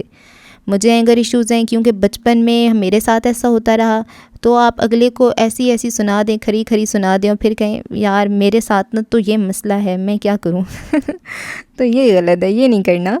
مینٹل ہیلتھ وغیرہ کی یہ جو ساری اویئرنیس ہے، اس کا یہی ہے کہ آپ نے اب اپنے اندر بہتری لانی ہے، اپنے آپ کو ٹھیک کرنا ہے، اپنے ٹراماز کو ہیل کرنا ہے۔ کچھ بھی ایسا تو ہے نہیں کہ بس وہ آپ کے ساتھ ہو گیا، آپ کے خون میں شامل ہو گیا، یہ کچھ بھی نہیں ہوتا۔ اپنے آپ کو آپ ہمیشہ بہتر کر سکتے ہیں، کیونکہ انسان ہے نا، ہمیں اور جانوروں میں یہی فرق ہے کہ ہم اپنے بیہیویئر کو چیک آؤٹ کر کے ان کو بہتر کر سکتے ہیں۔ جانور نہیں کر سکتے، وہ اپنے بیہیویئر کو جج نہیں کر سکتے، ہم کر سکتے ہیں، ہمیں پتہ ہوتا ہے ہم کہاں پہ غلط ہیں، تو اس کو آپ نے ٹھیک کرنا ہوتا ہے۔ اور غلطی ہے یار، ہم انسان ہیں، ہم نے غلطیاں کرنی ہیں، ہم ہیں ہی خطا کے پتلے، تو جو ہو گیا اس کو بس بہتر کرنا ہے، ٹھیک ہے۔ تو یہی ہے، اور پرفیکٹ کوئی بھی نہیں ہوتا، ہر کسی کو انسان ہونے کا مارجن دینا ہوتا ہے، اور اپنے آپ میں دن بدن بہتری لانی ہوتی ہے۔ اور آپ کے پیرنٹس، یار کسی کے بھی نا پیرنٹس پرفیکٹ نہیں ہوتے، اور ہم سارے کے سارے، ہم سب کو نا اپنے ماما یا بابا سے کوئی نہ کوئی شکایت ہوتی ہے کہ انہوں نے ہمیں بچپن میں وقت نہیں دیا، ہمیں ہماری مدد نہیں کی، ہمیں بچایا نہیں، ہمیں پروٹیکٹ نہیں کیا، یا پھر انہوں نے ہمیں بری باتیں سکھا دی، ہمارے اندر اینگر ڈال دیا، کچھ بھی ڈال دیا. بہت ساری شکایتیں اور سب کو ہوں گی، کسی کے بھی ماں باپ پرفیکٹ نہیں ہوتے. ویسے ہم کہتے رہتے ہیں میرے بابا بیسٹ ہیں، میری مدر بیسٹ ہیں، کہتے رہتے ہیں، لیکن اندر اندر سے ہمیں بہت سی شکایتیں ہوتی ہیں، اور وہ غلط شکایتیں بھی نہیں ہوتی، وہ ہوں گی. لیکن آپ یہ بھی تو دیکھیں نا، وہ بھی انسان ہیں، انہوں نے بھی، ان کے ساتھ ان کے پیرنٹس کیسے تھے، انہوں نے ان سے تو بہتر ہی آپ کو پرورش کی ہوگی نا. تو بس یہ چیز سوچ کے سمجھ کے نا، اور ان کو معاف کر دیں. جان بوجھ کے انہوں نے یہ سب نہیں کیا. اب حاکم صاحب کو ہی دیکھ لیں، حاکم صاحب نے جان بوجھ کے اپنے بچوں کے اندر یہ ٹراماز ڈالے ہیں، جان بوجھ کے انہوں نے کوئی برا رویہ رکھا ہوگا تاکہ میرے بچے ہیں وہ ایسے ہو جائیں، مجھ سے دور ہو جائیں، مجھ سے اپنی باتیں چھپانے لگ جائیں. یا پھر ان کی مدر نے جان بوجھ کے کونج کے بارے میں ایسے باتیں کی ہوں گی کہ تمہارا کلر ایسا ہے، تم ایسے کپڑے پہنو، زینیا کا کلر صاف ہے، یہ وہ، تاکہ وہ پھر ایسی ہو جائے، وہ خود ترسی کا شکار ہو جائے، اور وہ کیا کہتے ہیں، کانفیڈنٹ کا الٹ کیا ہوتا ہے، جو بھی ہے وہ ہو جائے. تو یہ چیزیں جان بوجھ کے نہیں کی، وہ انہوں نے اپنی ٹائم پہ بس انہوں نے اتنا دور کا سوچا ہی نہیں کہ میری بچی کے ذہن میں یہ باتیں جا رہی ہیں اور مجھے یہ سب نہیں کرنا چاہیے، میں اس کو کمپلیکس میں ڈال رہی ہوں. تو وہ بس ہو گیا. وہ بھی تو سائیکیٹرسٹ تو نہیں تھے نا، تو وہ کچھ بہتر ہی اپنے مدر فادر سے انہوں نے کچھ بہتر ہی کچھ سیکھا ہوگا، جو کہ ان کے ساتھ ہوا، انہوں نے آپ کے ساتھ وہ نہیں ہونے دیا ہوگا. تو یہ سب چیزیں چلتی رہتی ہیں. بس اس ٹوٹل میس کا یہ مطلب ہے نا کہ جو ہو چکا اب اس کو جانے دیں اور اپنے آپ میں بہتری لائیں. ہم سب میں بہت زیادہ مسئلے ہیں اور ان کو ڈیل کریں، ٹھیک ہے، تاکہ آپ خود تو ٹھیک ہوئی ہوں، آپ کے ارد گرد جو انسان ہے نا، آپ ان کو اپنی وہ چیزیں نہ ٹرانسفر کرتے جائیں، ٹھیک ہے. ان میں احساس کمتریاں نہ ڈالیں، ان میں آپ اپنے اینگر ایشوز نہ ڈالیں. دیکھیں غصہ ایک ایسی چیز ہے جو کہ بہت، آپ میرے ساتھ کوئی غصہ کرے گا، میں پھر وہ غصہ کہیں نہ کہیں تو نکالنا ہے. میں کسی چھوٹے بچے پہ نکال دوں گی، وہ چھوٹا بچہ اپنے چھوٹے بہن بھائی پہ نکال دے گا، وہ پھر روئے گا تو اس کی اماں کو غصہ آئے گا. تو یہ چیزیں چلتی رہتی ہیں. تو آپ نے ان چیزوں کو روکنا ہوتا ہے. یہ جو چینج چل رہی ہے نا، اس کو کنٹرول کرنا ہے. جو جنریشنل ٹراما آ رہا ہے نا، نسل در نسل، نسل در نسل، آپ نے اس کو ختم کرنا ہے تاکہ آپ کے بچے میں وہ چیز نہ جائے، ٹھیک ہے. اور جی یہ جو اس کی نیکسٹ ایپیسوڈ کچھ دنوں تک آئے گی، کیونکہ ابھی تک وہ رائٹر نے لکھی نہیں ہے، تو تھوڑا سا صبر کرنا ہے. جو مجھے ریگولر فالو کر رہے ہیں ان کو تھوڑا صبر کرنا ہوگا، باقی جو بعد میں سنیں گے ان کو تو مل ہی جائے گی. اچھا، میں آپ کو کچھ اچھے اچھے ناولز ریکمینڈ کرتی چلوں. اچھا، یہ ایک ناول ہے، وہ جو قرض رکھتے تھے، فرحت اشتیاق کا، بہت ایموشنل ناول ہے، لیکن مزے کا چھوٹا سا ہی ناول ہے، ٹھیک ہے. اگر آپ کو یہ اچھا لگ رہا ہے نا، بسمل ناول اچھا لگ رہا ہے، تو آپ کو انہی رائٹر کا ایک اور ناول ہے بخت، وہ بھی بہت اچھا لگے گا، اس کو بھی چیک آؤٹ کریں. اس کے علاوہ ایک ناول ہے ام الیقین سمیرہ حمید کا، اسپریچول ناول ہے، اور اتنا اچھا ہے، اتنا اچھا ہے. اس میں نا 2 کہانیاں ہیں، ایک ماڈرن زمانے کی کہانی ہے اور ایک ساتھ ہی بہت ہی پرانے زمانے کی کہانی ہے دبیسا کی. اور دبیسا کا جو کریکٹر ہے نا، آپ کو اس سے پیار ہو جائے گا، اتنا مزے کا ہے. ایک اور جی ناول ہے شہری خطا. یہ نا ایک جادو پہ مبنی ایک سٹوری ہے، رومانٹک ناول ہے. اس میں وہی جیلیسی اور ریونج اور بڑی ہی کنفیوزنگ سی سٹوری ہے شروع میں، جیسے جیسے ناول آگے بڑھتا جائے گا اور آپ کو سمجھ آتا جائے گا، ٹھیک ہے. یہ لانگ ناول ہے. ایک اور ناول جو میں نے آپ کو کہنا ہے وہ ہے رکھیل. شاید آپ نے پڑھ رکھا ہو، سن رکھا ہو، بہت ہی مزے کا کہانی ہے. ویسے میں اس ٹائپ کے ناول مجھے نہیں اچھے لگتے، یہ گینگسٹر ٹائپ کے اور فلمی، لیکن یہ اتنا مزے کا ہے، اتنا مزے کا ہے. مجھے ایک واحد جو ناول ہے گینگسٹر ٹائپ کا جو اچھا لگا تھا وہ یہی ہے. بہت مزے کی کہانی ہے، فنی بھی ہے، کیوٹ بھی ہے، ساتھ ایکشن وغیرہ بھی ہیں. مجھے بہت اچھی لگی تھی. یہ آپ نے ضرور چیک آؤٹ کرنی ہے. اس کا نام ہے رکھیل اور یہ ریاض عاقب کوہلر نے لکھا تھا ناول. اس کی لاسٹ ایپیسوڈ میں جو کامنٹس ہیں وہ آپ اگر پڑھ لیں تو آپ کو یقین ہو جائے گا کہ یہ اچھا ہی ناول ہے. یہ دیکھ لیں آپ سارے. ہارٹ ٹچنگ ناول ہے، کبیر دادا زبردست، امیزنگ، مطلب سارے ہی اس کو بہت زیادہ اپریشیٹ کر رہے ہیں. مجھ سے بار بار لوگ پوچھتے ہیں اس ٹائپ کا کوئی اور ناول ہے تو وہ بھی بتائیں. مطلب اچھا لگا ان کو تبھی نا. مجھے خود پرسنلی بہت اچھا لگا ہے، حالانکہ یہ میری ٹائپ نہیں تھی، لیکن مجھے بہت مزہ آیا تھا یہ ناول پڑھتے ہوئے. تو اس کو آپ نے ضرور چیک آؤٹ کرنا ہے. اور جی دعاؤں میں یاد رکھیں میرا انسٹاگرام ہے pak.novels. وہاں پہ بھی اگر آپ آئیں گے اور ایک فالو کا بٹن دبائیں گے تو اچھا لگے گا. اللہ حافظ.